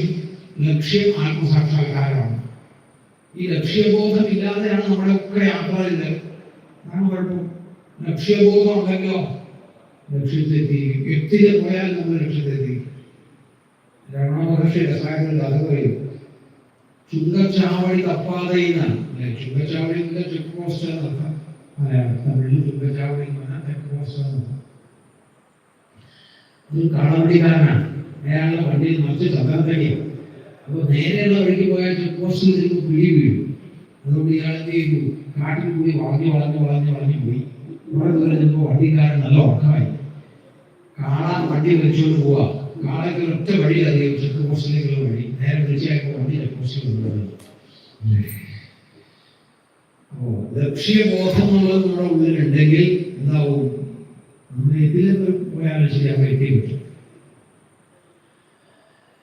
അപ്പോ അതുകൊണ്ട് ഈ ലക്ഷ്യബോധം ഇല്ലാതെ നമ്മൾ ശ്രദ്ധിച്ചുകൊണ്ടിരിക്കുക ജീവിതത്തിൽ അല്ലേ? അപ്പൊ ആ ലക്ഷ്യബോധം എന്താണെന്ന് നമുക്ക് എളുപ്പത്തിൽ പറഞ്ഞു തരുന്നതാണ് ഭാഗവതം. അതിനെ വ്യാസൻ എന്ത് ചെയ്തു? ഈ നദിക്ക് അക്കരെ ഇക്കരെ കിടക്കുന്ന ആളുകളെ പോരാ, അർത്ഥകാമങ്ങളിൽ നിന്ന് വിട്ട് മോക്ഷത്തിലെത്തണം. അപ്പൊ അതിനു വേണ്ടിയിട്ടാണ് 4 കൂറ്റൻ കപ്പലുണ്ടാക്കി. സംസാര സമുദ്രം കിടക്കാൻ 4 കപ്പല്, വലിയ കപ്പല. അതാണ് 4 ഭേദങ്ങൾ. അത് കണ്ടപ്പോൾ തന്നെയാണ് എനിക്ക് ഭയം. അത് കപ്പലിന്റെ വലിപ്പം അത്രയില്ലേ, അതിന്റെ അടുത്തേക്കൊന്നും ചെല്ലാൻ പറ്റുന്നില്ല, എങ്ങനെ അത് കയറും എന്നൊക്കെയുള്ള ഭയം. അതുകൊണ്ട് കപ്പൽ കുറച്ചുകൂടി ചെറുതാക്കി. അതാണ് മഹാഭാരതം. വേദത്തിലെ ആശയങ്ങളൊന്നും തെറ്റിപ്പോവാതെ, അത് കുറവ് വരാതെ മഹാഭാരതത്തിൽ അതെല്ലാം വർണ്ണിച്ചു വെച്ചു വേണ്ട പോലെ. അതുകൊണ്ടും ആളുകൾക്കൊന്നും വേണ്ടതുപോലെ പ്രയോജനമായില്ല എന്ന് തോന്നി. എന്നിട്ടാണ് പുരാണങ്ങളൊക്കെ നിർമ്മിച്ചത്. ഇത്രയൊക്കെ ചെയ്തിട്ടും വ്യാസന് ഒരു കൃതാർത്ഥത വന്നില്ല എന്നാണ്. നമ്മള് ഒരു ജോലി ചെയ്താൽ നമുക്ക് തന്നെ ഒരു സ്വയം കൃതാർത്ഥത ആണെന്ന് പറയുന്നത്. എന്ത് ജോലി ചെയ്താൽ ഗോപികൾക്കും പ്രഹ്ലാദനും ഒക്കെ ഭഗവാൻ കൊടുത്ത അനുഗ്രഹമാണ് സ്വയം കൃതാർത്ഥത. അനുഗ്രഹമാണ്. എന്ത് ജീവിതത്തിൽ ചെയ്താലും കൃതാർത്ഥത അനുഭവപ്പെടും, മനഃശാന്തി അനുഭവപ്പെടും. ഇതല്ലേ വേണ്ടത്? ഇതിൽ വലുത് എന്താ വേണ്ടത്? വ്യാസൻ ഇതൊക്കെ ചെയ്തിട്ട് ഈ കൃതാർത്ഥത അനുഭവപ്പെട്ടില്ല. എന്തോ പോരായ്മയുണ്ട്. എന്താ കാരണം? നമ്മൾ എന്തെങ്കിലും ഒക്കെ ചെയ്താൽ നമുക്ക് ആ ചെയ്തത് കൊണ്ട് ഒരു കൃതാർത്ഥത അല്ലെങ്കിൽ ഒരു സന്തോഷം ഇത് അനുഭവപ്പെടണമെങ്കിൽ നമ്മുടെ ഉള്ളിൽ അന്തര്യാമിയായിരിക്കാൻ ഭഗവാൻ സന്തോഷിക്കണം. അത് സന്തോഷിച്ചാലേ അത് അനുഭവപ്പെടുള്ളൂ ഈ കൃതാർത്ഥത. അത് സന്തോഷിക്കാത്തത് കൊണ്ടാണ് ഈ കൃതാർത്ഥത അനുഭവപ്പെടാത്തത്. ഇതൊക്കെ ചെയ്തിട്ട് അപ്പോ വ്യാസൻ ആലോചിച്ചു, ഇത്രയൊക്കെ ചെയ്തിട്ട് എന്തുകൊണ്ട് കൃതാർത്ഥത അനുഭവപ്പെട്ടില്ല അല്ലേ? നമ്മളാണല്ലോ ഒട്ടുപുതിയ ദിവസം എന്താ ഒരു സുഖമല്ലേ? കുറച്ച് ദിവസമായിട്ട് ഒരു ദിവസത്തിനെ പോയി കാണും. അതാണ് കുഴപ്പം. അവനവനെ തന്നെ ആത്മപരിശോധന ചെയ്താൽ മതി. എന്തുകൊണ്ടാണ് നമുക്ക് ഈ കൃതാർത്ഥത അനുഭവപ്പെടാത്തത്? ഇത്രയൊക്കെ ചെയ്തിട്ട് ജീവിതത്തിൽ എന്താ ഒരു ശാന്തി അനുഭവപ്പെടാത്തത്, സമാധാനം അനുഭവപ്പെടാത്തത്? എപ്പോഴും ജീവിതത്തിൽ അസ്വസ്ഥത മാത്രമാണല്ലോ. പലർക്കും അതെ, കാണുമ്പോൾ ചിരിക്കാതൊക്കെ ഉണ്ടാകുന്ന മാത്രമേ ഉള്ളൂ അല്ലേ? വർത്തമാനം പറയാൻ തുടങ്ങിയാൽ രണ്ടുപേരും തമ്മിൽ വർത്തമാനം പറയാൻ തുടങ്ങിയാൽ ദുഃഖത്തിന്റെ കഥയിലാണ് സുഖത്തിന്റെ കഥ പറയാൻ ഉണ്ടാവുള്ളൂ. ഒന്നുമില്ല. ഇതെന്തുകൊണ്ടാണ്? നമ്മൾ തന്നെ സ്വയം ഒന്ന് ആത്മപരിശോധന ചെയ്താൽ മതി. വ്യാസൻ ആത്മപരിശോധന ചെയ്തു, നമ്മളൊന്നും ചെയ്യാറില്ല. അല്ലാതെ സ്വാർത്ഥപരോലോകസംഗതം, നമ്മളൊക്കെ സ്വാർത്ഥതയുള്ളവരാണ്. ഇതെല്ലാം എനിക്ക് വേണം, എനിക്ക് വേണം, ഈ സ്വാർത്ഥതയാണുണ്ട്. അതുകൊണ്ടാണ് ഭാഗവത് ആരംഭിച്ചപ്പോൾ പറഞ്ഞു നിർമ്മത്സരാണ് സദാ വേദ്യം. നിർമ്മത്സരത മത്സരത, എനിക്ക് കിട്ടുക, എനിക്ക് കിട്ടുക, ഇതാണ് മത്സരം. ആ മത്സരത ഉപേക്ഷിച്ച് കിട്ടും. ഈ സ്വാർത്ഥ ചിന്ത ഇല്ലാതിരുന്നാൽ മതി. നമ്മളൊക്കെ സ്വാർത്ഥതയുള്ളവരായതുകൊണ്ട് നമുക്ക് മനസ്സിലാവില്ല എത്രയായിരുന്നു. വ്യാസനൊന്നും ആ ചിന്ത ഇല്ലാത്തതുകൊണ്ട് മനസ്സിലായി. കിം വാ ഭാഗവതാ ധർമ്മ ന പ്രായേണ നിരൂപിതാം. ഭാഗവത ധർമ്മം വേണ്ടതുപോലെ പറഞ്ഞില്ല എന്ന് വ്യാസനോട് തോന്നി. എന്താ ഈ ഭാഗവത ധർമ്മത്തിന്റെ പ്രത്യേകത? എന്താ ഭാഗവത ധർമ്മം? വലിയ പ്രശ്നങ്ങളൊന്നുമില്ല. എത്ര വാങ്ങി പറഞ്ഞാൽ വഞ്ചി വെള്ളത്തിൽ കിടന്നോട്ടെ, വഞ്ചിയിൽ വെള്ളം കയറാനെന്നാണ് ഭാഗവത ധർമ്മം. ഒരു വഞ്ചി എത്ര ദിവസം വെള്ളത്തിൽ കിടന്നാലും അത് യാതൊരു കേടും സംഭവിക്കില്ല. അതിനുള്ളിൽ വെള്ളം കയറിയാലോ അത് മുങ്ങി പോകും അല്ലേ? അതേപോലെ എത്ര കാലം ലോകത്തിൽ ജീവിച്ചാലും ലോകം ഉള്ളിൽ കിടക്കാണ്ടിരുന്നാൽ മതി, ആ കുഴപ്പമില്ല. ലോകം ഉള്ളിൽ കയറിയിരിക്കുക, അതാ കുഴപ്പം വെച്ചത്. ജീവിക്കുന്നത് കുഴപ്പമില്ല, വെള്ളം ഉപേക്ഷിക്കാനും പോകണ്ട. ഈ ലോകത്തൊന്നും നമുക്ക് പ്രയോജനപ്പെടണമെന്നല്ലാതെ ബോധ്യം വന്ന് ഉപേക്ഷിക്കാറില്ല. നമ്മൾ ആലോചിച്ച് നോക്കൂ അല്ലേ? മൊബൈൽ ഇല്ലാത്ത ഒരാളുണ്ടോ? എല്ലാവരുടെ കയ്യിലും എങ്ങനെയാണ് ഓൺ ചെയ്യണം, എങ്ങനെയാണ് ഓഫ് ചെയ്യണം എന്ന് അറിയാൻ പാടാത്തവരും കൊണ്ടുവരുന്നു. എന്നിട്ട് എവിടെ വെച്ചിട്ടാണ് മണി അടിക്കണമെന്ന് നിശ്ചയമൊന്നുമില്ല. നമ്മൾ ഈ ഇവിടെ ദീപാരാധന കർപ്പൂരാധനയ്ക്ക് മണി അടിക്കപ്പെടാമെങ്കിൽ അവരുടെ മണിയടി വേറെ ആവശ്യമില്ല. കയ്യിൽ കൊണ്ടു നടക്കുകയാണ്. കൊണ്ടു നടക്കണം, ഉപയോഗിക്കുന്നത് കുഴപ്പമൊന്നുമില്ല. അമ്പലത്തിൽ നെൽപ്പൊഴി ഇത് കൊണ്ടുവരും അല്ലേ? ഭാര്യയായിട്ട് തൊഴിലൊന്നും നിൽക്കുമ്പോഴാവും തന്നെ ഉപയോഗിക്കും. ഇത് ലോകം ഉള്ളിൽ കിടന്നുകൊണ്ടാണ് കയ്യിൽ വെക്കരുത്. ആവശ്യത്തിന് മാത്രം ഉപയോഗിക്കാവും. എപ്പോഴും നടക്കേണ്ട കാര്യമൊന്നുമില്ല. കാരണം അത്ര അത്യാവശ്യമില്ലാത്ത ഒരു വീട് കിട്ടുള്ളൂ അല്ലേ. പക്ഷെ ഇത് കയ്യിലില്ലെങ്കിൽ ഉറക്കം വലിയ ആവശ്യം. ഒരു ദിവസം ഭക്ഷണം കയ്യിൽ കൊടുക്കില്ല. എന്തായാലും ഈ സാധനം ഞാൻ ഒരു ദിവസം കൊടുത്തുണ്ടാവില്ല. അവിടെ താമസിക്കാൻ വീട്ടിലെത്തിട്ടുണ്ട്. ഞാൻ ഇവിടെ ഒന്നുമില്ല, കുഴപ്പമില്ല. ഇതങ്ങനെയല്ല. എവിടെ പോയാലും കയ്യിൽ കൊടുക്കും. ഇതൊക്കെ ലോകം മുന്നിൽ കയറിയതിന്റെ കുഴപ്പമാണ്. ഇതൊക്കെ കുറെ ദിവസം കാണാതിരുന്നു നോക്കും. ഈ മൊബൈലും ശ്രദ്ധിക്കുക. അതിലൂടെ ഒരു വാർത്ത പോലും നോക്കാതെ ഒരാഴ്ചക്കുള്ളിൽ ഇരുന്നു അറിയാൻ സുഖങ്ങളാണ്. ഇതിനെ കയ്യിൽ പിടിച്ച് നോക്കണേക്കാൾ സുഖമാണ് ഇത് കയ്യിൽ പിടിക്കാൻ വേണ്ടിയാണ്. അപ്പോൾ മനസ്സിലാവും സത്സംഗത്തിൽ വന്നുള്ള സുഖം എന്താണോ അതുപോലെയാണ്. സത്സംഗത്തിൽ വരണമെന്നില്ല എന്നുള്ള ഇത് മനസ്സിലാവാൻ ടി വി കാണാൻ നിന്നാൽ മതി. അമ്പലത്തിൽ വരണമെന്നില്ല, പരദൂഷണം പറയാൻ നിന്നാൽ മതി. നമുക്ക് ഇരിക്കണമെന്നില്ല. ഇതൊക്കെ നമ്മൾ മാറ്റി വെക്കാമെങ്കിൽ നമുക്ക് അതൊരു സുഖം മനസ്സിലാവും, നന്മ മനസ്സിലാവും. ഇതുവരെ ഇല്ലാത്തൊരു സുഖം എവിടുന്നും നമുക്ക് കിട്ടുന്നുണ്ട്. തതപരാം ശാന്തി മൊബൈൽ സാക്ഷാൽ ഭാഗവതം തന്നെ അവസാനം പറയുന്നത്. ഇതൊക്കെ നമ്മൾ ശീലിച്ചു കഴിഞ്ഞാൽ ഒരു ശാന്തി വരും. അതാണ് ഭാഗവതത്തിന്റെ പ്രത്യേകത. മറ്റു പുരാണങ്ങളിൽ ഇല്ലാത്തതും അതാണ്. അപ്പോൾ അതുകൊണ്ട് വേദവ്യാസ മഹർഷി ഈ സ്വാർത്ഥത ഇല്ലാത്തത് കൊണ്ടാണ് ഭാഗവത ധർമ്മം വേണ്ടതുപോലെ വർണ്ണിച്ചില്ല എന്ന് വേദവ്യാസൻ തോന്നി. എന്താണ് ഈ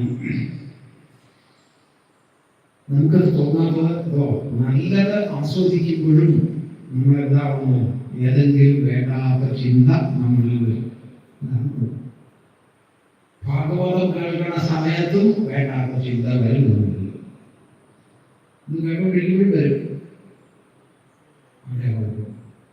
ഒരു ചെറിയ കഥ പറഞ്ഞാൽ മനസ്സിലാവും. അതാണെങ്കിലും ഈ മുമ്പ് സുഹൃത്തുഹിലാണ് താമസിക്കുന്നത്. ഉപ്പുകുന്ന് സുഹൃത്തുഹിൽ. ആ ഉപ്പുകുന്നിലാണ് ഈ മുമ്പിലെ താമസം.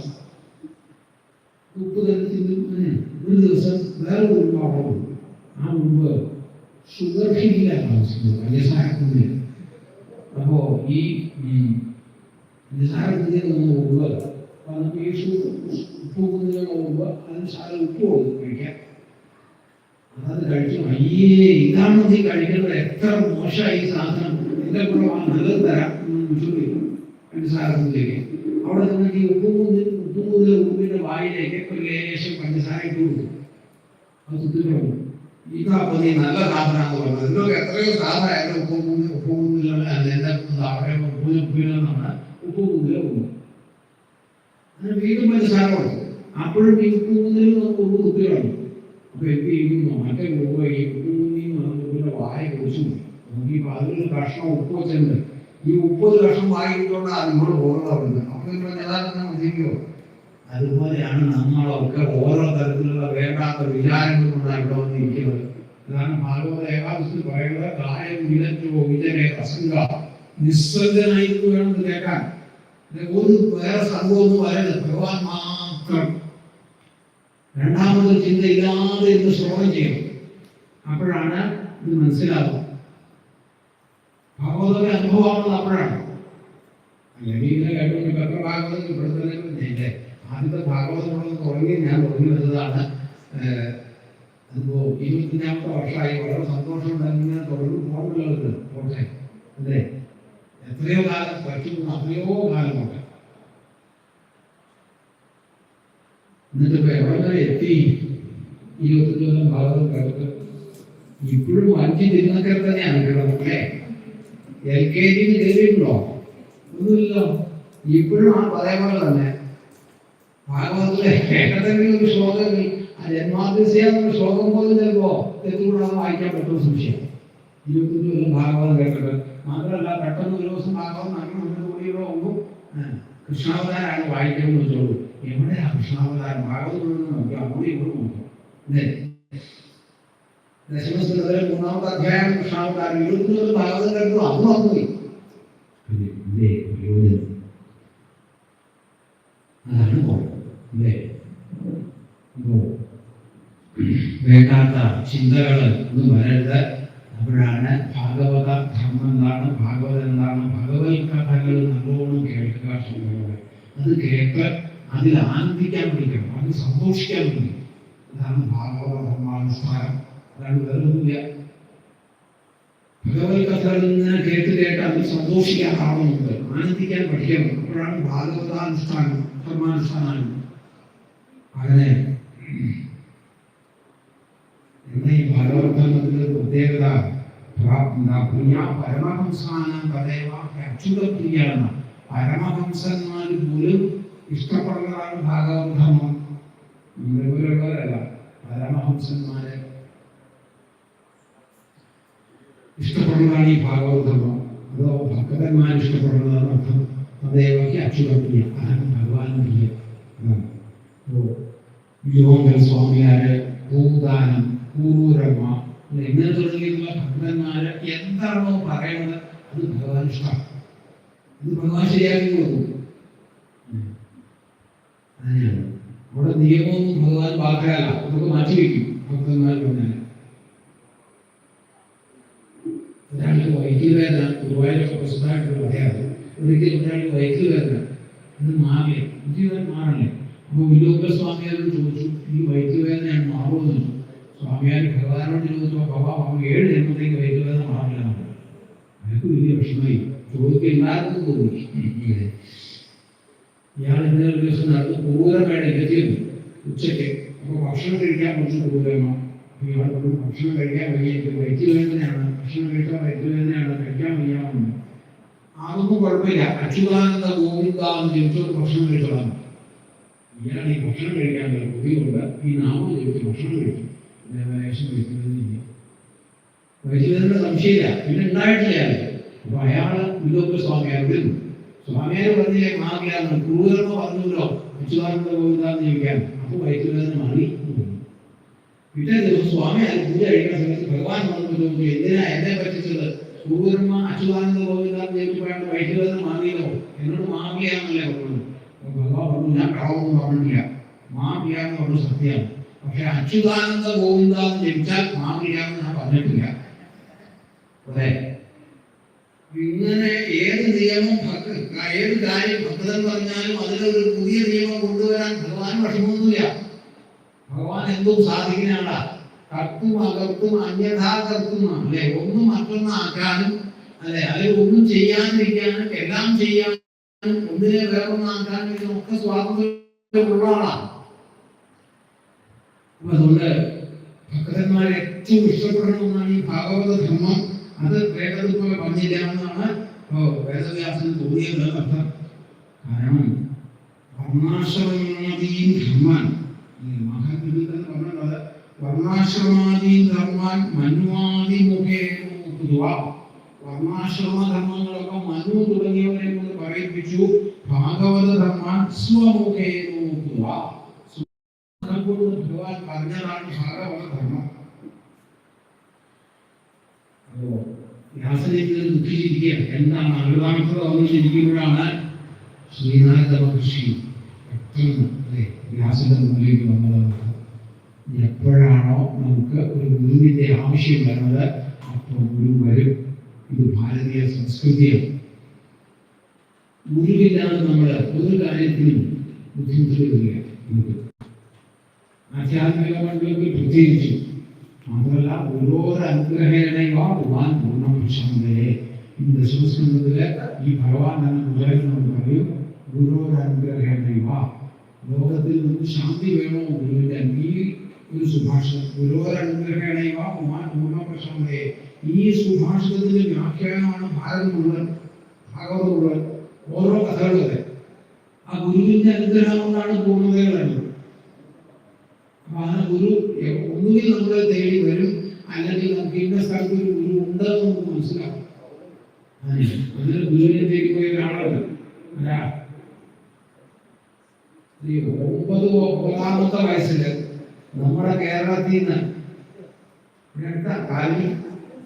ആ കാലടിയിൽ നിന്ന് ഒരു ഗുരുവിനെ തേടി മധ്യപ്രദേശ് വരെ കാൽനടയാക്കി പോയ ഒരാളുണ്ട്. ശങ്കരാചാര്യ സ്വാമികളെ ഗുരുവിനെ പറ്റി പോയതാണ് മധ്യപ്രദേശ് വരെ 30 വയസ്സിൽ. ഇന്നിപ്പോ നമുക്ക് ഈ റോഡിന്റെ അപ്പുറത്താണ് വീട്, പക്ഷെ ഓട്ടോറിക്ഷ ഇല്ലാണ്ട് അങ്ങോട്ട് വരാൻ പറ്റില്ല. എന്ത് ചെയ്യൂല്ലേ? എന്താ വരാതെ ഓട്ടോറിക്ഷ ഇല്ല, തൊട്ടപ്പുറത്താണ് വീട്. പിന്നെ എങ്ങനെ ഭാഗവതം മനസ്സിലാവും? അതെ, ഗുരുവിന്റെ അനുഗ്രഹം കിട്ടിയെങ്കിൽ അതുപോലെ വ്യാപകം വേണം. അത് എപ്പോഴാണ് നമുക്ക് അത് ആവശ്യം വരുന്നത്, അപ്പോൾ ഗുരു വരും. എവിടുന്നെങ്കിലും എത്തും. ആ ഗുരുവിന്റെ ഉപദേശമാണ് തത്വമസി. ഉപദേശവാക്യാണ് വേറൊന്നുമില്ല. സാമവേദത്തിലാണ്, സാമൂഹ്യോപനിഷത്തിലാണ് തത്വമസി ഉപദേശവാക്യം. പിന്നെ അയമാത്മാ ബ്രഹ്മജ്ഞാനം ബ്രഹ്മാനന്ദങ്ങളൊക്കെ മനനവാക്യങ്ങളും ഒക്കെയാണ്. അങ്ങനെ 3 മഹാവാക്യങ്ങൾ വരുന്നത്. 4ാമത്തെ വാക്യമാണ് അഹം ബ്രഹ്മാസ്മി. അത് ശിഷ്യൻ ഗുരുവിനോട് പറയണം. മറ്റു 3 കാര്യങ്ങൾ ഗുരു ശിഷ്യൻ പറഞ്ഞുള്ളത്. അഹം ബ്രഹ്മാസ്മി എന്നുള്ള മഹാവാക്യം ശിഷ്യൻ ഗുരുവിനോട് പറയുന്നതാണ്. എനിക്ക് മനസ്സിലായി, ഞാൻ ആരാണെന്ന് മനസ്സിലാവുന്നത്. അഹം ബ്രഹ്മാസ്മി പറഞ്ഞുകൊണ്ടൊന്നും കാര്യമില്ല. അഹം അഹം എന്ന് നമ്മൾ പറയാനുണ്ടെങ്കിൽ, ഞാൻ പറയാനുണ്ടെങ്കിൽ ആ ഞാൻ ബ്രഹ്മം തന്നെയാണ് എന്ന് ആ അഹം അറിയണം. ഇവിടെ പറയാൻ പറ്റും. ഇതാവശ്യമായിരിക്കട്ടെ. അപ്പൊ അങ്ങനെ വ്യാസൻ ഉദ്ദേശിക്കുമ്പോഴാണ് നാരദനോട് വന്നത്. നാരദനെ സ്വീകരിച്ചിരുത്തി വ്യാസൻ വേണ്ടതൊക്കെ ചെയ്തു, പൂജയെല്ലാം ചെയ്തു. നാരദൻ പറഞ്ഞു, അതെ, ആദ്യം പ്രശംസിച്ചു. ഹേമായി അങ്ങയുടെ മഹാഭാരതം മുഴുവൻ വായിച്ചു എന്നൊക്കെ പറഞ്ഞു. എന്നിട്ട് എന്തുകൊണ്ടാണ് ഒരു അകരാധനായിട്ടിരിക്കുന്നതല്ല, മനസ്സിന് മുഖത്തിൽ നോക്കുമ്പോൾ സന്തോഷം പോലല്ലോ. എല്ലാ കാരണം അതെ, പറയേണ്ട മാത്രം പറഞ്ഞില്ല. ധർമ്മത്തിനൊക്കെ വളരെ ഭംഗിയായിട്ട് വർണ്ണിച്ചുകൊണ്ട് ആദ്യം പറഞ്ഞതുപോലെ ആർക്കാ ധർമ്മം അറിയാത്തത്? ജാനാമി ധർമ്മം നാജമേ പ്രവൃത്തി, ജാനാമി അധർമ്മം നാജമേ നിവൃത്തി. വ്യാസം പറയുക, ധർമ്മം എന്താണെന്ന് എനിക്ക് അറിയാം, പക്ഷെ ഞാൻ അത് ചെയ്യാറില്ല. അധർമ്മം എന്താണെന്ന് എനിക്കറിയാം, അത് ഞാൻ വിടാറില്ല എന്നാണ്. ജാനാമി അധർമ്മം നാജമേ നിവൃത്തി, ജാനാമി ധർമ്മം നാജമേ പ്രവൃത്തി. അതുകൊണ്ട് ധർമ്മത്തിനെ കുറിച്ച് ഒരുപാട് വർണ്ണിക്കാനല്ല ആവശ്യം. മനുഷ്യ മനസ്സിന് ശുദ്ധി വേണം. അപ്പൊ അതിനു വേണ്ടിയിട്ട് കാര്യങ്ങളാണ് വർണ്ണിക്കുന്നത്. അല്ലേ, ഭഗവാന്റെ ലീലകൾ വർണ്ണിക്കുന്നത് അത് ഒന്നുപോയി എന്നാണ് വിളിച്ചത്. ധർമ്മം വിസ്തരിച്ചതുപോലെ ഭഗവാന്റെ ലീലകളൊന്നും മാത്രം വിസ്തരിച്ചില്ല. അങ്ങനെ വിസ്തരിക്കുന്ന സമയത്ത് നാരദൻ പറയുന്നു, പ്രതിശ്ലോകം അബദ്ധവത്യവി, കുറച്ച് തെറ്റു വന്നോട്ടേന്ന്. അതായത് പേടിക്കാനില്ല, ലൈസൻസ് തന്നുണ്ട് നാരദൻ. ഭാഗവതം വായിക്കുമ്പോൾ തെറ്റിപ്പോയാൽ പേടിക്കില്ല. പത്മനാഭോ അമരപ്രഭോ എന്ന് പറയുന്നത് പോലെ മരപ്രഭോ എന്ന് പറഞ്ഞാലും വിരോധമൊന്നുമില്ല. പക്ഷെ അറിഞ്ഞോണ്ട് മരപ്രഭു എന്ന് പറയുന്നു. അറിയാണ്ട് മരപ്രഭോ എന്ന് പറഞ്ഞാലും കുഴപ്പമില്ല. അമരപ്രഭു മരപ്രഭോ എന്ന് പറഞ്ഞാൽ പ്രതിശ്ലോകം അബദ്ധവത്യവി നാരദൻ പറഞ്ഞു. കുറച്ച് തെറ്റ് വന്നോട്ടെ, ഭാഗവതം പറയാനുണ്ട്, അല്ലെങ്കിൽ ഭാഗവതം വായിക്കുമ്പോഴും പറയുമ്പോഴും വന്നോട്ടെ. പക്ഷെ അത് അബദ്ധാവില്ല, അത് ഭഗവാൻ മാറ്റിക്കോളും. കാരണം ഭഗവാൻ അറിയാം നമുക്ക് എത്രത്തോളം വിവരം ഉണ്ടെന്നല്ലേ. ഇല്ലാത്ത വിവരം ഉണ്ടാകുന്ന അടിക്കാനാണ് കുഴപ്പമുണ്ട്. ഇവിടെ എല്ലാം കുഴപ്പമാ. വിദ്യ കൊണ്ടറിയാതെ വിദ്വാൻ എന്നും നടിക്കുന്നു. ചിലർ എത്ര ഭംഗിയായിട്ടല്ലേ പറയണം. ദിവസവും ഈ സിനിമാ പാട്ട് മൂടാണ്ട് ഈ ജ്ഞാനപാനി പെരുന്നാമകത്ത് മലയാളത്തിലെ 2 വേദങ്ങളാണ്. ജ്ഞാനപാനി പെരുന്നാമകത്തും ഇതൊക്കെ പറയണം ദിവസവും. കുറച്ച് ഒരു പകുതി ഒരു 10 വരെയെങ്കിലും ഒരു ദിവസം പാടാം. അത് മതി, മുഴുവൻ വേണമെന്നില്ല. അപ്പൊ അങ്ങനെ ഭഗവാന്റെ ലീലകൾ പറഞ്ഞത് ശരിയായില്ല എന്നാണ് തോന്നിയത്. കാരണം നാരദൻ പറയുന്നു, അന്ന് മഹാഭാഗ്യവാനാണ്, മഹാഭാഗ്യവാനാണ്. യഥാർത്ഥം അറിയാൻ വേണ്ടിയുള്ള ആളാണ്. വ്യാസന് അറിയാം എന്താണ് ജ്ഞാനം അല്ലെങ്കിൽ ബ്രഹ്മം, ആത്മസാക്ഷാത്കാരം കിട്ടിയെന്നാണ് യഥാർത്ഥത്തിൽ നവീനാണ്, സത്യസന്ധനാണ്, സൽകീർത്തിമാനാണ്. അതുകൊണ്ട് അതൊരു കാര്യം ചെയ്യുള്ളൂ, സമാധിയിൽ തിരിഞ്ഞോളൂന്നാവുന്നു. അങ്ങനെ സമാധിയിൽ ഇരുന്നാൽ ഇതിനൊക്കെ കിട്ടും. ഗുരുപദേശമാണ് അല്ലേ? ഭാഗവതം നമ്മുടെ ഉള്ളിൽ കളിക്കേണ്ട. ഭാഗവത സ്വരൂപിയായ ഭഗവാൻ നമ്മളൊക്കെ ഉള്ളിലിരിപ്പുണ്ട്. ആ ഉള്ളിലിരിക്കുന്ന ഭാഗവത സ്വരൂപിയും ഉണർത്തണം അല്ലേ? ആ ഉണർത്താൻ വേണ്ടിയാണ് ഇവിടെ ഗുരുവിന്റെ ആവശ്യം. ഈ ഉണർത്തലാണ് ഗുരുവിന്റെ ആവശ്യം. മഹർഷിയൊക്കെ അക്ഷരമാണ് പറയും, എന്താ ഉറക്കം അല്ലേ? ഭഗവാൻ നീ എന്താ ഉള്ളിൽ കിടന്ന് ഒന്നാണോ? അൻപുരക്കൈ കാക്കൾവർ അകത്തിൽ പോകുമ്പോൾ അഹമിനിയില്ലയോ അരിമാശനാണ് അരുണാകർഷണം ചൊല്ലുന്നത്. എന്റെ ഇന്ദ്രിയങ്ങളാവുന്ന അൻപുരക്കൈവർ 5 കള്ളന്മാര് ഇന്ദ്രിയങ്ങൾ ഇതിനെ ഉള്ളിൽ കയറി വേണ്ടാതൊക്കെ ചെയ്യുമ്പോ ഉള്ളിൽ നീ ഇല്ലേന്നാണ് ചോദിക്കുന്നത്. എന്ത് ഉറക്കം? അപ്പൊ ഭഗവാൻ ഉണർത്തണം. അവനവന്റെ ഉള്ളിൽ ഉറങ്ങിക്കിടക്കണം. ഗീതാണ് ദശമസ്കന്ധ ശുദ്ധിഗീത എന്ന അധ്യായമുണ്ട്. അതൊക്കെ ഈ ഭഗവാനെ ഉണർത്താൻ ആവശ്യം. ഉള്ളിൽ കിടക്കുന്നത് ലോകത്തില് ആദ്യമായിട്ട് സുപ്രഭാതമൊക്കെ ഉണ്ടല്ലോ, ഇഷ്ടംപോലെ വരുന്നില്ലേ? വെങ്കടേശ സുപ്രഭാതവും അങ്ങനെ പല സുപ്രഭാതമൊക്കെയാണ്. ആദ്യ സുപ്രഭാതം നമ്മൾ എഴുതണം, വേദത്തിൽ തന്നെയാണ് ആദ്യ സുപ്രഭാതം. കൗസല്യ സുപ്രജാ രാമ പൂർവ സന്ധ്യ പ്രവർത്തതേ ഉത്തിഷ്ഠ നരശാർദൂല. ഇതെല്ലാം രാമായണത്തിലുള്ളതാണ്.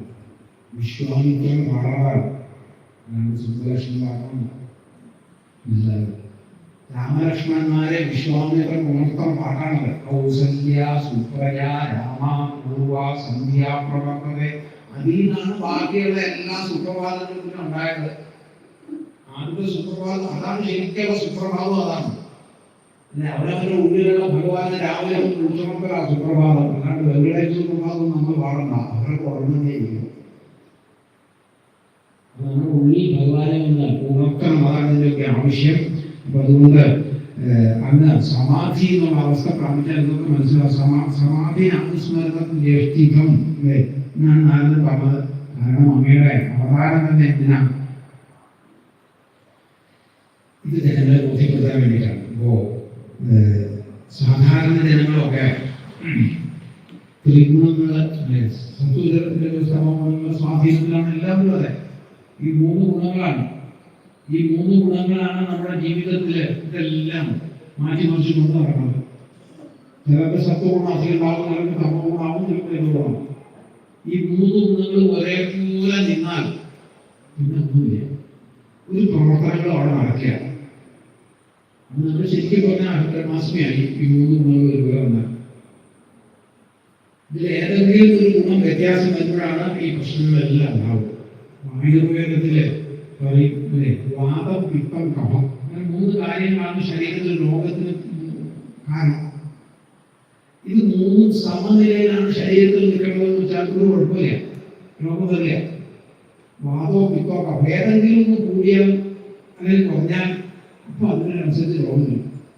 അതേപോലെയാണ് ഈ 3 ഗുണങ്ങളും ഒരേപോലെ ശരീരത്തിൽ പ്രവർത്തിക്കുമെങ്കിൽ ഒന്നും സംഭവിക്കില്ല, ശരീരത്തിൽ ഒരു പ്രശ്നം ഉണ്ടാവില്ല, പരമശാന്തിയിലിരിക്കുന്നു. ഇതിൽ ഏതെങ്കിലും ഒരു ഗുണം കൂടി വന്നാൽ അല്ലെങ്കിൽ കുറഞ്ഞു വന്നാൽ അപ്പോൾ വ്യത്യാസം വരും. അപ്പൊ അതുകൊണ്ട് സാധാരണ ജനങ്ങളൊക്കെ ഈ ത്രിഗുണങ്ങളുടെ സ്വഭാവത്തിൽ പെട്ടിട്ട് എന്താകുന്നു? ആത്മജ്ഞാനത്തിന് ശ്രമിക്കാതെ, വേണ്ടത് എന്താണോ അത് ശ്രമിക്കാതെ വിഫലമായിട്ടുള്ള ഒരുപാട് കർമ്മങ്ങൾ ചെയ്ത് അതിൽ നിന്ന് വ്യാപൃതരാവാണ്. ഒന്നും വേണ്ടാന്നല്ല അർത്ഥം. ഇതൊന്നും ജീവിത ലക്ഷ്യമല്ല, അതാണ് മനസ്സിലാക്കുന്നത്. അതാണ് ഒന്നും ചെയ്യാതിരിക്കണമെന്നല്ല ഇവിടെ പറയുന്നത്. ഇതൊക്കെ ചെയ്തോളൂ, പക്ഷെ ഇതൊന്നും ജീവിത ലക്ഷ്യമായിട്ട് കാണുന്നത് ലക്ഷ്യം മാത്രമേ. ആ ബോധം എപ്പോഴും ഉണ്ടാകണം. അപ്പൊ അങ്ങനെ ഈ സുഹൃത്തുക്കളുടെ പിന്നാലെ പലതരത്തിൽ ഓടിക്കൊണ്ടിരിക്കുക മനുഷ്യരല്ലേ. അവർക്ക് ശ്രേയോമാർഗം എന്താണോ അത് വെളിവാക്കലാണ് അങ്ങയുടെ കർത്തവ്യം. ഇതാണ് നാരദൻ. ജനങ്ങൾക്ക് എന്താണ് ശ്രേയസ് അത് വെളിവാക്കണം, അത് കൊടുക്കലാണ് അങ്ങയുടെ കർത്തവ്യം. തസീവോ പറയതേവ ഗോവിത. സാധാരണ മനുഷ്യരെന്ത് ചെയ്യും? ലഭ്യതയിൽ ഭ്രമതാം ഉപര്യതാണ്. ഈ സുഖം അന്വേഷിച്ച് എവിടെ വരെ പോകും? ബ്രഹ്മലോകം മുതൽ പാതാളം വരെ വഴി പോകും. സുഖം അന്വേഷിച്ച് എന്തിന്റെയൊക്കെ പിന്നാലെ ഓടുന്നത് ഈ സുഖത്തിന് വേണ്ടിയിട്ട്. നല്ലത് അല്ലേ? ഒരു പുതിയ ഒരു ട്രെയിൻ അടുത്തെന്നാണ് അറിയുന്ന വന്ദേ ഭാരതം. കുറച്ച് കഴിഞ്ഞപ്പോൾ അത് ടിക്കറ്റ് കാണില്ല. അത് കയറി ഇങ്ങനെ കാശ്മീരിലൂടെ പോയാൽ നല്ല സുഖം കിട്ടുമോ? ഇല്ല. എല്ലാവരും അതിനെ പോകാൻ തയ്യാറാവും. ഹിമാലയത്തിന്റെ അടിയിൽ എവിടെയെങ്കിലും ഒരു ഗുഹ ഉണ്ടാക്കിയിട്ടുള്ള പുതിയ റോഡ, ആ ഗുഹയുടെ ഉള്ളിൽ കൂടി പോയാൽ വേറെ എന്തോ രാജ്യം ചെയ്ത് എത്ര പേരാണ് പോയി തിക്കി തിരക്കി ഗുഹയുടെ ഉള്ളിൽ കൂടി പോയി കത്തുന്നു അല്ലെ? ലോകത്തിൽ മാത്രമേ ആകും.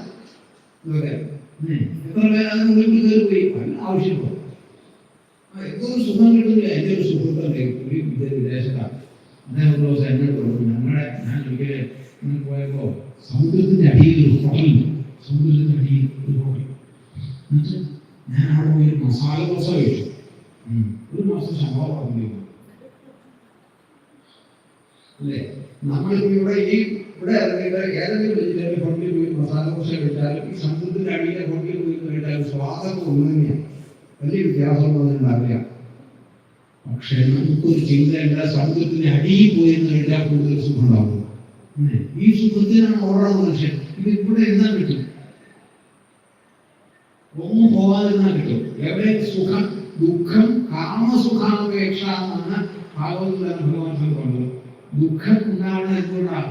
സുഖത്തിന് വേണ്ടി എന്തെങ്കിലും ആഗ്രഹിക്കുമ്പോൾ ഒക്കെ ദുഃഖം വരും. ദുഃഖം വെറുതെ വരാറില്ലേ? ആരെങ്കിലും ദുഃഖത്തിന് വേണ്ടി ആഗ്രഹിക്കാറുണ്ട്. പ്രഹ്ലാദ സ്തുതി പറയും ദുഃഖം അയക്കുന്നതാണ്. ഒരാൾ പോലും ദുഃഖം വേണമെന്ന് വിചാരിച്ച് ഒന്നും ചെയ്യാറില്ല, ഇത് പ്രയോഗം ചെയ്യാറ്. പക്ഷെ ദുഃഖം തന്നെ വരാറുണ്ട്. അതുപോലെ സുഖവും സുഖത്തിന് വേണ്ടി പ്രത്യേകിച്ചൊന്നും പ്രവർത്തിക്കുന്നത് അതൊക്കെ നമ്മുടെ പ്രാരബ്ധം എന്ന് പറയുന്നത് പുരാണ ഭാഷയില. അത് സുഖമായ ദുഃഖമായിട്ട് അനുഭവിച്ചേ മതിയാവും. ചിലപ്പോൾ ദുഃഖം വരും. എല്ലാ 25 സപ്താഹം ഞാൻ അവിടെ പോയിരുന്ന് കണ്ട ഇടത്തിൽ അപ്പുറം എനിക്ക് എന്താ അങ്ങനെ വന്നേ ഭഗവാനെ ചോദിച്ചിട്ട് കാര്യം വരുമ്പോൾ അതാണോ അതൊക്കെ എല്ലാവരും ചോദിക്കും. ഈ ഗുരുവായൂരപ്പന്റെ അല്ലെങ്കിൽ ശ്രീകൃഷ്ണന്റെ ജന്മത്തിന് മുമ്പ് എന്നാ ഈ ഭഗവാന്റെ ഗൃഹത്തിലും 6 പടക്കം പൊട്ടി. ഭഗവാൻ മുമ്പ് ജനിച്ച 6 കുട്ടികളെ കംസൻ കൊന്നു. ഭഗവാനല്ലേ, ദേവകി ഭഗവതല്ലേ? എന്നാൽ എന്തുകൊണ്ട് ഇത് സംഭവിച്ചു? ചോദ്യമില്ല. സംഭവിക്കുന്നത് അദൃഷ്ടം ആത്മതത്വം യോഗേന സംഖ്യതീനാണ് ഭാഗവതം. അദൃഷ്ടം, ഇതാണ് അദൃഷ്ടം. അതെ, ആത്മാവിന്റെ തത്വം അദൃഷ്ടമാണ്, നമുക്ക് മനസ്സിലാവില്ല, നമുക്ക് ചിന്തിക്കാൻ പിടികിട്ടില്ല. ഇത് മനസ്സിലാക്കിയവൻ യോഗേന മുഖ്യം മുഖ്യം മനസ്സിലായത്. അല്ലെങ്കിൽ നമ്മൾ മുഖ്യം. കാരണം ഇതൊന്നും നമ്മുടെ നിയന്ത്രണത്തിൽ എല്ലാവരും നടക്കണം. ഈ പ്രപഞ്ചത്തിൽ എന്തെങ്കിലും കാര്യങ്ങളുടെ നടക്കണമെങ്കിൽ അതിലെല്ലാം ഈ ഭഗവാന്റെ കയ്യിൽ പോകാവും. അതില്ലാതെ ഒരു കാര്യം കൂടി എല്ലാ കൂടുതലും കഴിച്ചിരിക്കുക. ഇത് മനസ്സിലാക്കി വെച്ചാൽ ദുഃഖിക്ക് വലിയ ജീവിതത്തിൽ. അതിനാണ് നിങ്ങൾ കേൾക്കുന്നത്, മനസ്സിലാവാനായിട്ട് കേൾക്കുന്നത്. പക്ഷേ എനിക്ക് സത്രത്തിൽ മുഴുവൻ പങ്കെടുക്കണമെന്നുണ്ടായിരുന്നു. നാളെ കൃഷ്ണാവതാരം എനിക്ക് പങ്കെടുക്കണമെന്നൊക്കെ ഉണ്ടായിരുന്നു. നാളെ ഒരു കല്യാണത്തിനുണ്ടോ? കല്യാണമാണോ ഭാഗവതാണോ എന്നാണ് ആദ്യം തീരുമാനിക്കണം. എന്നിട്ട് വേണം ഇതിന് കാല് വെക്കാൻ. വെറുതെ കാലത്ത് വെക്കരുത്. ലോക വ്യവഹാരമാണോ ആദ്യം വേണ്ടത്, അതോ ആത്മസാക്ഷാത്കാരമാണോ? ഇത് രണ്ടിലൊന്ന് ആദ്യം മനസ്സിൽ ഉറപ്പിക്കണം. ലോക വ്യവഹാരമാണോ വേണ്ടപ്പോഴേക്കൊക്കെ പോകുള്ളൂ. അത് കാര്യമില്ല, സൗകര്യമുള്ള വന്നാൽ മതി. ഇഷ്ടമൊക്കെ കഴിഞ്ഞു സ്വാതന്ത്ര്യമുണ്ട്.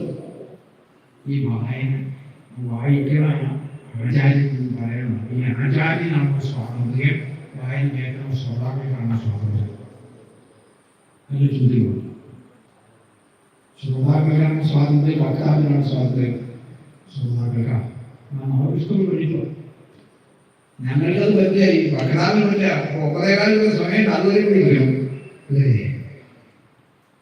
അപ്പൊ അതുകൊണ്ട് അങ്ങനെ ലോക വ്യവഹാരമാണ് മുഖ്യമായിട്ട് നമ്മൾ കാണുന്നത്. ഇതാണ് സുഖം. ഈ ലോകത്തിൽ ഇഷ്ടംപോലെ വിഹരിച്ച് നടക്കാണ് സുഖം. അത് പൊക്കൂടാ. ഇടയ്ക്ക് വേണമെങ്കിൽ ഇടയ്ക്ക് വല്ലപ്പോഴും വന്നിരുന്ന എന്തെങ്കിലും ചോറിക്ക് കഴിക്കണ പോലെ ഒന്നും ഭാഗവത ഇടയ്ക്ക് കൊടുക്കുക. അതല്ല ആത്മസാക്ഷാത്കാരാണ് വേണ്ടതെങ്കിൽ അത് വിട്ടേക്കാം. ഭക്ഷണത്തുപോലെ അതാണ് വിടുക. എത്രത്തോളം വിടാൻ പറ്റും അത്രത്തോളം നല്ലത്. നിസ്സംഗമായി ജീവിക്കാൻ പറ്റുക, ഇതിനോട് സംഘമാണ്. എന്തായാലും അങ്ങനെ ഈ ലക്ഷ്യബോധത്തിൽ എത്താറുണ്ട്. അങ്ങയുടെ ജീവിതം ഉണ്ടാവും. ഈ മനുഷ്യൻ ഈ സുഖാന്വേഷണം പാതാള സുഖത്തിന് വേണ്ടി അല്ലേ, എവിടെ വേണമെങ്കിലും ഏതച്ഛൻ വരെ വേണമെങ്കിലും. അപ്പൊ അങ്ങനെ ചുറ്റി നൽകാണ്. അതുകൊണ്ട് സുഖമാണ് എല്ലാവരുടെയും ലക്ഷ്യം തന്നെ. ആ ലക്ഷ്യത്തിൽ ഈ നാളുകളെ തിരിച്ചു കൊണ്ടുവരണം. ഈ ലൗകികമായ സുഖമല്ല, ആധ്യാത്മികമായ സുഖമാണ് സുഖം എന്ന് വേണം.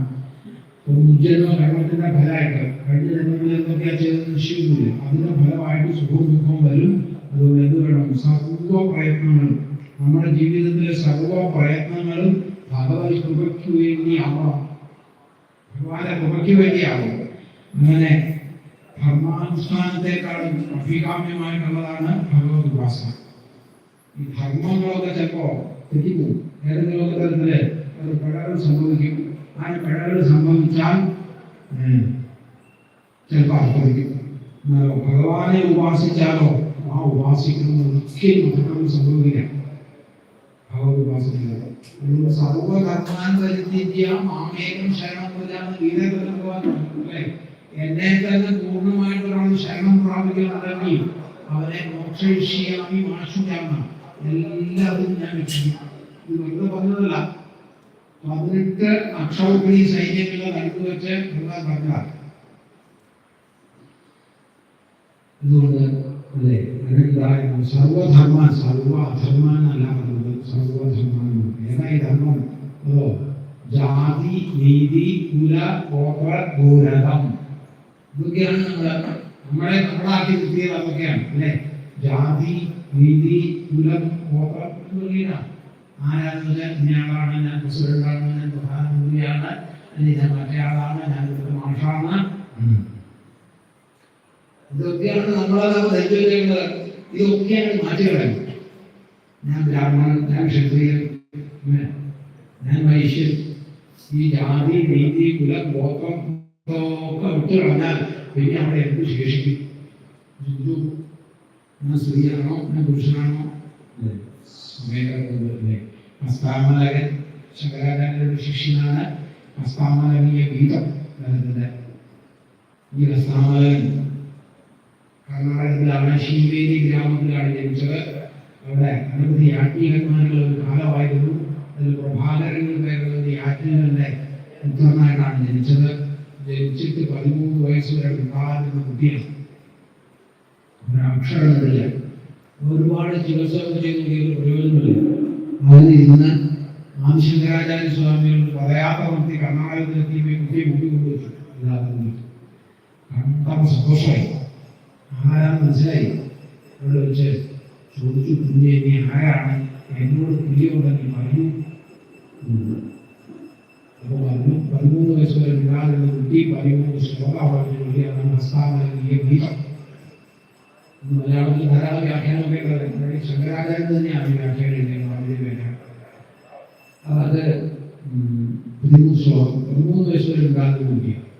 ആദ്യത്തെ ശ്ലോകം തുടങ്ങി തന്നെയാണ് നാഹം മനുഷ്യോ നദേവയക്ഷോ,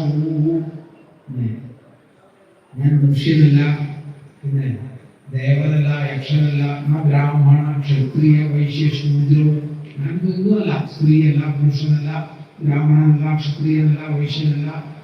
ബ്രഹ്മചാരിയാണോ? ബ്രഹ്മചാരി. വാനപ്രസ്ഥനാണോ? വലി. ഗൃഹസ്ഥനാണോ? ഗൃഹസ്ഥനല്ല. പിന്നെ സന്യാസിയാണ്. ഭിക്ഷു, സന്യാസിയല്ല. പിന്നെ നിജബോധരൂപ, ഞാൻ ആത്മസ്വരൂപമാണ്. അല്ലെ, ഞാനിതൊന്നും അല്ല വാസ്തവത്തില്. ഞാൻ ആത്മസ്വരൂപം തന്നെയാണ്. ശിവോഹം, സച്ചിദാനന്ദ ശിവോഹം. അല്ലേ, ആ ആത്മസ്വരൂപമാണ് ഞാൻ. പക്ഷെ ഈ ആത്മാവിന്റെ മുകളില് നമ്മൾ എടുത്തു വെച്ച അജ്ഞാനമാണ്. ഞാൻ സ്ത്രീയാണ്, ഞാൻ പുരുഷനാണ്, ഞാൻ ദേവനാണ്, ഞാൻ മഹർഷിയാണ്, ഞാൻ സന്യാസി, ഇതൊക്കെ എടുത്തു വെച്ച അജ്ഞാനം. അതൊക്കെ എടുത്തു വയ്ക്കണം. ഇതൊക്കെ മാറ്റി വെച്ചാലോ ഇതെല്ലാം തന്നെ പ്രകാശിക്കും. അവിടെ ഉണ്ട്. അതല്ലാത്തതൊക്കെ മാറ്റി വയ്ക്കാൻ ഇത് തന്നെ പ്രകാശിക്കും ഇല്ലേ? അപ്പൊ നമ്മുടെ ഒരു ആനക്കൊമ്പ് നമ്മുടെ കയ്യിലുണ്ട്. അതുകൊണ്ട് ശ്രീകൃഷ്ണ വിഗ്രഹം ഉണ്ടാക്കും. ഒരു ശില്പികളെ ശില്പിക്കും അദ്ദേഹം ആ ആനക്കൊമ്പ് കയ്യിലെടുത്ത് അത് നമുക്ക് ശ്രീകൃഷ്ണൻ അല്ലാത്തതൊക്കെ കുറിച്ചുകളി അല്ലേ? ശ്രീകൃഷ്ണൻ അല്ലാത്തതൊക്കെ കുറിച്ചുകളെയാണ് ശ്രീകൃഷ്ണ വിഗ്രഹം കൊണ്ടുവരികയുണ്ടോ? ഒന്നും കൊണ്ടുവരില്ല. ഭഗവാൻ അല്ലാത്തത് എന്തൊക്കെയാണോ അതിനൊക്കെ മാറ്റി വെച്ചാൽ ഭഗവാൻ അവിടെ ഉണ്ട്. അത് പ്രകാശിക്കില്ല. അല്ലാത്തതൊക്കെയാണ് ഗീത കയറ്റി വെച്ചിട്ടുണ്ടായി അത് പോയി. അപ്പൊ അതുകൊണ്ട് എല്ലാം ഉണ്ടാവണം. ഭഗവാനെ തുറയ്ക്ക് വേണ്ടി കാണണമെന്നാണ്. ലൗകിക സുഖങ്ങളൊക്കെ എന്താവും? ഒക്കെ ഒന്ന് ഇന്ദ്രജാലം പോലെയല്ലേ ഉള്ളൂ. ഈ ലൗകിക സുഖങ്ങളൊക്കെ ഓരോ സുഖങ്ങളും അനുഭവിക്കുമ്പോൾ നമ്മളെ അടിമാടാക്കല്ലേ. ആദ്യമൊക്കെ ഞാൻ ഇതിലൊക്കെ ഭയങ്കര 2 പ്രാവശ്യം വന്നത് അന്നേരമൊക്കെ നിർത്തിയിരുന്ന ഭയങ്കര. ഇപ്പൊ കസേരയിലിരിക്കേണ്ട ആദ്യം വായനക്കാൻ പറ്റും. ചെറിയ കുട്ടികൾ വരെ കുട്ടികളെ നിർത്തിപ്പിക്കുന്നുണ്ട്. ഇതൊക്കെ തോന്നിയിട്ടോ കുട്ടികളിൽ നിന്ന് നിർത്തിപ്പ് ജീവിക്കാറുണ്ട്. ഏതായാലും എത്രയായാലും കസേരയിലേക്ക് ആൾക്കാർ വായന കൊടുക്കും. നിലത്തിരുന്നാണ് ഇവർ കേൾക്കുന്നത്, കസേരയിലിരുന്നല്ല. അപ്പോഴേ ശരിയാവുള്ളൂ. വേണ്ടതുപോലെ നമ്മുടെ ഉള്ളിലേക്ക് അവരുടെ നിലത്തൊക്കെ ഇരുന്ന് കേൾക്കണം. പക്ഷെ ഇതാരും എന്താണോ ഈ ഒരു സുഖമായി ആ സുഖം കൂടെ അടിമായി ഇനി വിടാൻ പറ്റില്ലാണോ? ഇതിനാണ് മായാന്ന് പേര്. ഇതിനൊക്കെയാണ് ഈ മായാന്ന് പേര്. രാവിലെ എഴുന്നേറ്റാലേ അതുകൊണ്ട് ആദ്യം തന്നെ രാവിലെ വീടും ചായ കൊണ്ട് വരും. നമ്മളെല്ലാം വീടും ചായ കൊണ്ട് വരും. നമ്മൾ മുന്തിരി ചെയ്യാറില്ല. എഴുതിയ തുള്ളിക്ക് 50 ഗ്ലാസ് സ്ഥാപിച്ചാൽ കൊള്ളാം. പക്ഷെ ഇത് അടിമയുന്നുണ്ട്. ഈ ചായ കാപ്പി എന്തെങ്കിലും നമ്മൾ പറഞ്ഞല്ലോ, എന്നെ ഒന്ന് കുടിക്കൂ, എന്നെ ഒന്ന് കുടിക്കൂ, ആരോടെങ്കിലും പറഞ്ഞല്ലോ. എല്ലാ ദൗർബല്യങ്ങളും നമ്മൾ അങ്ങോട്ട് ചെന്ന് പിടിച്ചു വെച്ച് കൊണ്ടുവന്നതാണ് അല്ലേ? നമ്മൾ അനുഭവിക്കുന്ന എല്ലാ കാര്യങ്ങളും നമ്മൾ പിടിച്ചു വെച്ച് ഇപ്പോൾ കൊണ്ടുവന്നതാണ്. ഇപ്പൊ അതൊക്കെ നമുക്ക് വിടാൻ പറ്റാതെയായി. അതിനോടൊക്കെ നമ്മൾ അടിമയായി. ലോകത്ത് സംഭവിക്കുന്നത് ഈ സുഖാനുഭവങ്ങളെല്ലാം അടിമത്വത്തിലേക്ക് വരും. അതില്ലാതെ പറ്റില്ലാതെ വരും. അതുകൊണ്ട് എന്ത് വേണം? ഭജഗോവിന്ദം അല്ലെ? ഭജഗോവിന്ദം ഭജഗോവിന്ദം ഗോവിന്ദം ഭജ മൂഢമതേ. ജയസ്വാമി ഗോവിന്ദനെ ഭജിക്കുക എന്ന് മാത്രമല്ല അതിനർത്ഥം ആധ്യാത്മിക ജീവിതം നയിക്കുന്നു. ആധ്യാത്മിക ജീവിതത്തിലേക്ക് മടങ്ങി വരണം. ഈ ഭൗതിക ജീവിതത്തിലെ വിട്ടുപതുക്കെ ആധ്യാത്മിക ജീവിതത്തിലേക്ക് മടങ്ങി വരണം. അതാണ് നമ്മുടെ താല്പര്യം. അപ്പൊ അങ്ങനെ ഈ സുഖത്തിന്റെ പിന്നാലെ ഓടി വരായി എന്ത് നേടിയിപ്പോ ജീവിതത്തില് എന്തൊക്കെ നേടിയെന്ന് ചോദിച്ചാൽ ഒരുപാട് വലിയ കെട്ടിടം അല്ലെങ്കിൽ കുറെ സ്ഥലം കുറെ പണം അതിലൊക്കെ നേടിയില്ല. ശങ്കരാചാര്യ സ്വാമികൾ പറഞ്ഞു സ്ഥലത്ത് അപ്രാപ്ത അശേഷ പുരുഷാർത്ഥ, പ്രാപ്ത അശേഷ അനർത്ഥ. അതാണ് നേടിയത്. അപ്രാപ്ത അശേഷ പുരുഷാർത്ഥ. ധർമാർത്ഥകാമോക്ഷങ്ങളാകുന്ന പുരുഷാർത്ഥങ്ങൾ ഒന്നും നേടില്ല. ഇതിന് പിന്നാലെ ഓടിക്കും. എന്നിട്ടോ അശേഷ അനർത്ഥ, വേണ്ടാത്ത അനർത്ഥങ്ങളൊക്കെ നേടിവെച്ചു. അതുകൊണ്ടല്ലേ സകലെ സംബന്ധിച്ചത്. അതുകൊണ്ട് ജീവിതത്തില് കുറെ കഴിയുമ്പോഴൊന്നും മാറണ്ടേ? അതും അത്ര മാത്രം ഇരിക്കുന്ന നേരത്ത് തീർച്ചയായും നാമം ചൊല്ലാൻ പറഞ്ഞു. വേറെ ഓട്ടം ഒരു കുഴപ്പമില്ലല്ലോ അല്ലേ? ഇത്ര നേരം തന്നെയില്ല. അതുകൊണ്ട്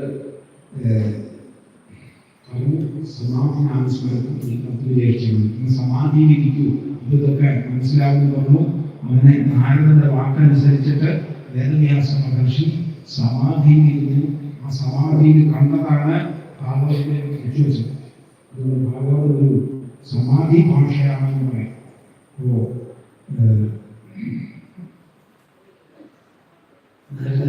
വ്യാസന് വിശ്വാസം ഉണ്ടാവുകയെന്ന് വെച്ചിട്ട് തന്നെ കഥയിൽ കൊണ്ടുവന്നു പറഞ്ഞു. താൻ ആരായിരുന്നു? ദാസീപുത്രനായിട്ട് ജനിച്ചതാണ്. ഉപഗ്രഹങ്ങളിൽ ഗന്ധർവനായിരുന്നു സംഭവത്തിൽ പറയും.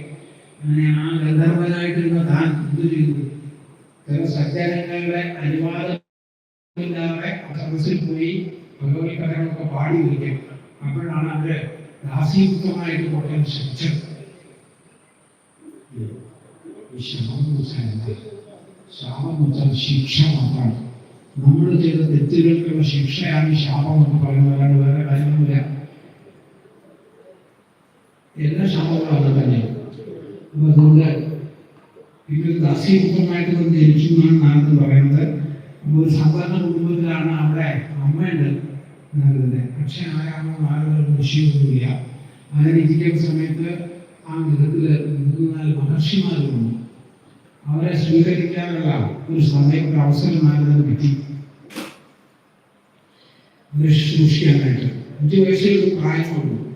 അന്ന് അവരുടെ പിന്നാലെ നടന്ന് അവർക്ക് ആവശ്യമുള്ളത് കൊണ്ടുകൊടുത്ത് അവർ സത്സംഗം കൊടുത്തു വന്നതായിരുന്നു നാരദന്റെ മനസ്സിൽ കുറച്ച് കാര്യങ്ങളൊക്കെ പോയി. കാരണം ജീവിതത്തിൽ എന്തോ ഒരു ലക്ഷ്യം വേറെ ഉണ്ടെന്ന് മനസ്സിലായി. അല്ലെങ്കിൽ ഈ മഹർഷിമാരൊക്കെ ഈ കാഷായ വസ്തു വരുമോ? അവർക്ക് ഒന്നും ഇല്ലാത്തവരൊന്നുമല്ല. ഇന്നത്തെ പോലെയല്ല. വിശ്വാമിത്രനെ പോലെയുള്ള രാജാക്കന്മാരാണ്. ഒരു രാജ്യം ഭരിച്ചിരുന്ന ചക്രവർത്തിമാരൊക്കെയാണ് അതെല്ലാം വേണ്ടാന്ന് വെച്ചിട്ട് ഈ കാഷായ വസ്തു പോകുന്നു. അല്ലെ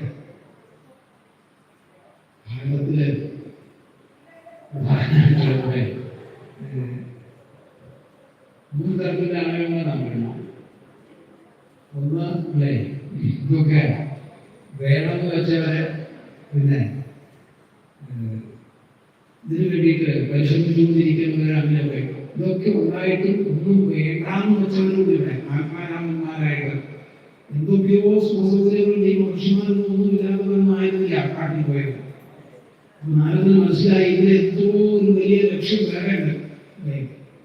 ബൃഹദാരണ്യ ഉപനിഷത്തിലൊക്കെ യാജ്ഞവൽക്യൻ മൈത്രേയിയോട് പറയുന്നതനുസരിച്ച് ഒരുപാട് സമ്പത്തുള്ള യാജ്ഞവൽക്യന്റെ കയ്യിൽ ആ സമ്പത്ത് മുഴുവൻ വലിച്ചെറിഞ്ഞിട്ടാണ് ഞാൻ പോകുന്നത്. അപ്പോഴാണ് മൈത്രേയെ ചോദിച്ചത്, അന്ന് എന്താ ഈ സമ്പത്ത് വലിച്ചെറിഞ്ഞു? ഇതിൽ വലിയൊരു സമ്പത്ത് വേറെ എന്താ അങ്ങനെ അറിയില്ല. അതുകൊണ്ടാണല്ലോ ഇത് വിട്ടിട്ട് പോകുന്നത്. ആത്മാവ് ഈ ബ്രഹ്മം. അപ്പോ മൈത്രേയി ചോദിച്ചു, ഈ സമ്പത്ത് എനിക്ക് ഈശ്വരൻ ഞാൻ ഉണ്ടാക്കി തരുമോ? ഒരിക്കലും ഉണ്ടാക്കി തരില്ല. എന്നാൽ എനിക്ക് ഇത് വേണ്ട എന്നാണ് ഒരു ഉപദേശം. അപ്പൊ അതിന്റെ ജീവിതത്തിലെ ഏറ്റവും വലിയൊരു സമ്പത്ത് അതാണ് ഈശ്വരൻ തന്നെ, അല്ലേ? ആ സമ്പത്ത് കയ്യിലുള്ളവർക്ക് ബാക്കിയൊന്നും സമ്പത്തല്ല. അതുകൊണ്ടാണ് ഇതെല്ലാം ഉപേക്ഷിച്ച് മനുഷ്യന്മാര് ഈ വനവാസത്തിൽ പോയത് നാരദന് മനസ്സിലായി കുറച്ച് ദിവസം മുതൽ. മാത്രമല്ല അവര് പറയണ അത്രാനുഭവം കൃഷ്ണകഥാപ്രകായതാണ്. അതാണ് ഒരു സമയമല്ല കിട്ടുമ്പോൾ ഭഗവത് കഥകളൊന്നും ഞാൻ അറിയും. അവരുടെ സ്വഭാവം. നമ്മളോ സമയം കിട്ടുമ്പോൾ മൊബൈലിൽ നോക്കിക്കൊണ്ടിരിക്കും. വായനകൾ ഒത്തി നേരിട്ട് പോയാൽ മൊബൈലാണ്. പരസ്പരാന്തരം പാവനം ഭഗവത്. അതാണ് ബ്രഹ്മജീവിതത്തിൽ. അതില്ല ഈ മൊബൈലില്ലാത്തവർ അങ്ങനെയല്ല. ഒത്തു കുട്ടികളെ നാളെ എപ്പോഴും അവരുടെ കയ്യിലാണ്. 5 മിനിറ്റ് എവിടെയെങ്കിലും ഇരിക്കാൻ ശ്രമിക്കാൻ വണ്ടിയിൽ പോകുന്നത് രസം. നല്ല തിരക്കാണ്. കമ്പനിയിൽ ചായ വിൽക്കാനുള്ള അവസരം കിട്ടി അപ്പം പോയി പോകുന്നു. എന്തൊരു സംസ്കാരമാണ്. ഭാരതീയ സംസ്കൃതി അങ്ങനെയാണ്. നമുക്ക് വിദേശത്ത് നിന്ന് അതും ഉറപ്പാണ്. അതാണ് അത് പറയും. അധികം നേരം ചെവി മൊബൈൽ വയ്ക്കുന്നത് ചെവി കേടാവും. അധികം നേരം മൊബൈൽ എടുക്കുന്നത് കാത്തിന് കുഴപ്പം വരും. അധികം നേരം മടിയിൽ വയ്ക്കുന്നത് കിഡ്നിക്ക് കുഴപ്പം വരും.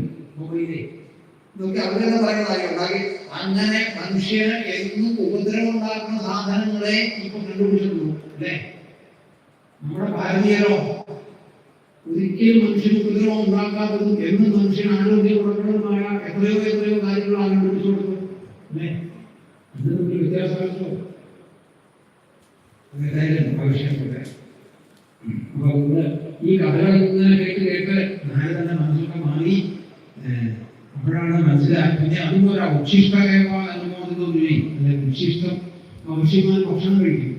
നമ്മളെ പോലെയല്ല. വേടാക്കുമ്പോൾ വായിക്കുന്നൊന്നുമില്ല. ആവശ്യമുള്ള മാത്രമേ കഴിയുക.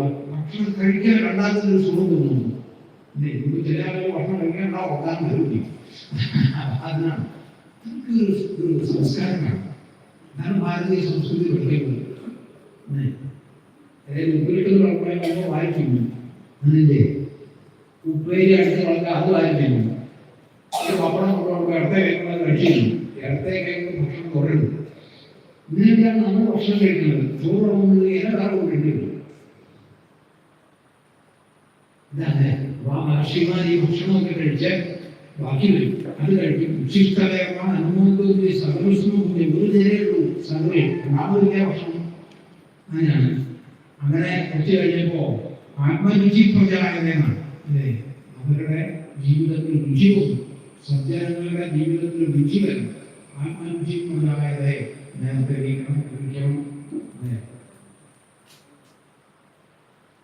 അമ്പലത്തിൽ പോകണം, കഥ കേൾക്കണം, ഇതൊക്കെ സാധാരണമാണ്. വളരെ രുചി തോന്നും. അല്ലാണ്ട് സൂര്യന്റെ വെയിൽ മുഖത്ത് അടിക്കണവരെ കിടന്ന് ഉറങ്ങുന്നില്ല.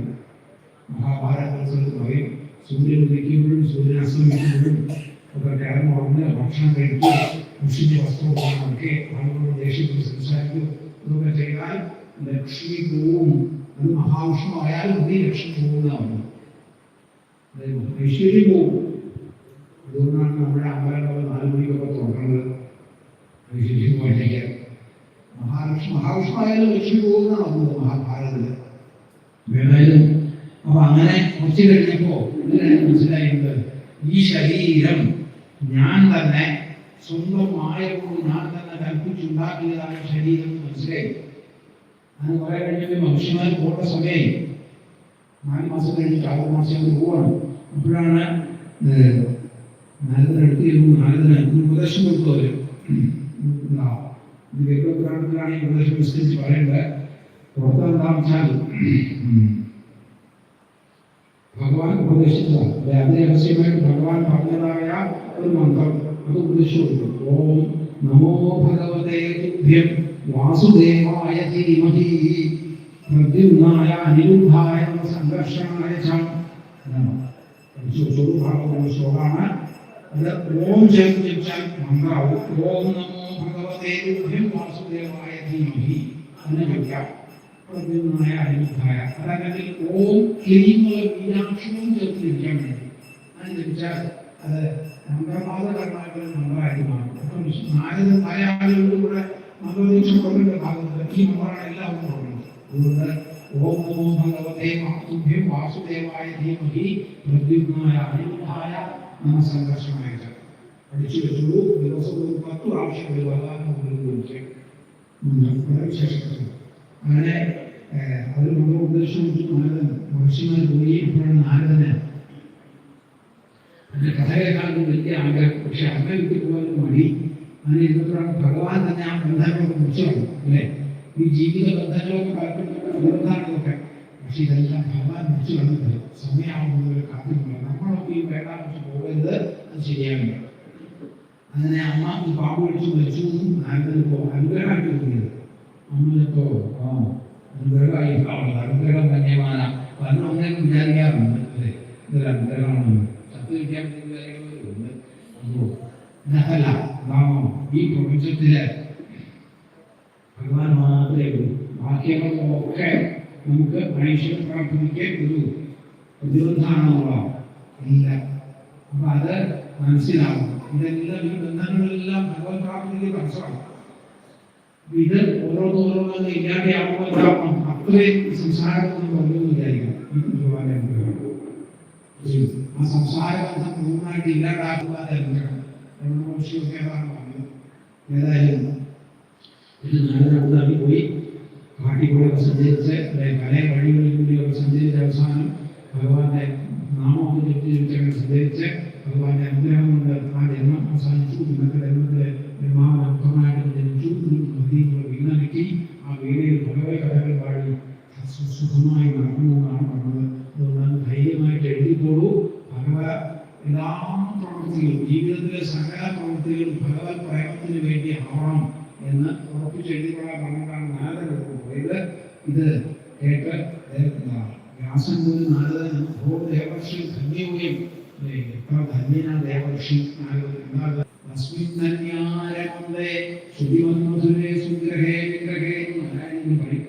അപ്പൊ ആ ധന്യം നമുക്കൊക്കെ ഉണ്ടാവാൻ നമ്മളും ഈ അവസരങ്ങൾ വേണ്ടതുപോലെ ഉപയോഗിക്കുക.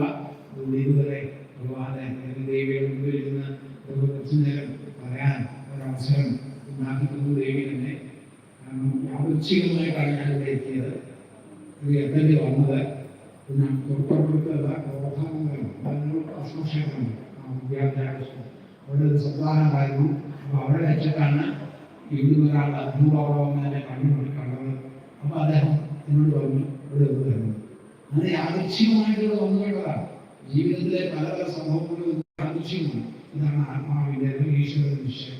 അപ്പോൾ ആ നിശ്ചയത്തിൻ്റെ പേരിൽ ഒന്നും ആ നിയോഗം അത് പഠനം പോലെ മുന്നോട്ട് ചെയ്തു. എല്ലാം ഭഗവാൻ സന്തോഷത്തിൻ്റെ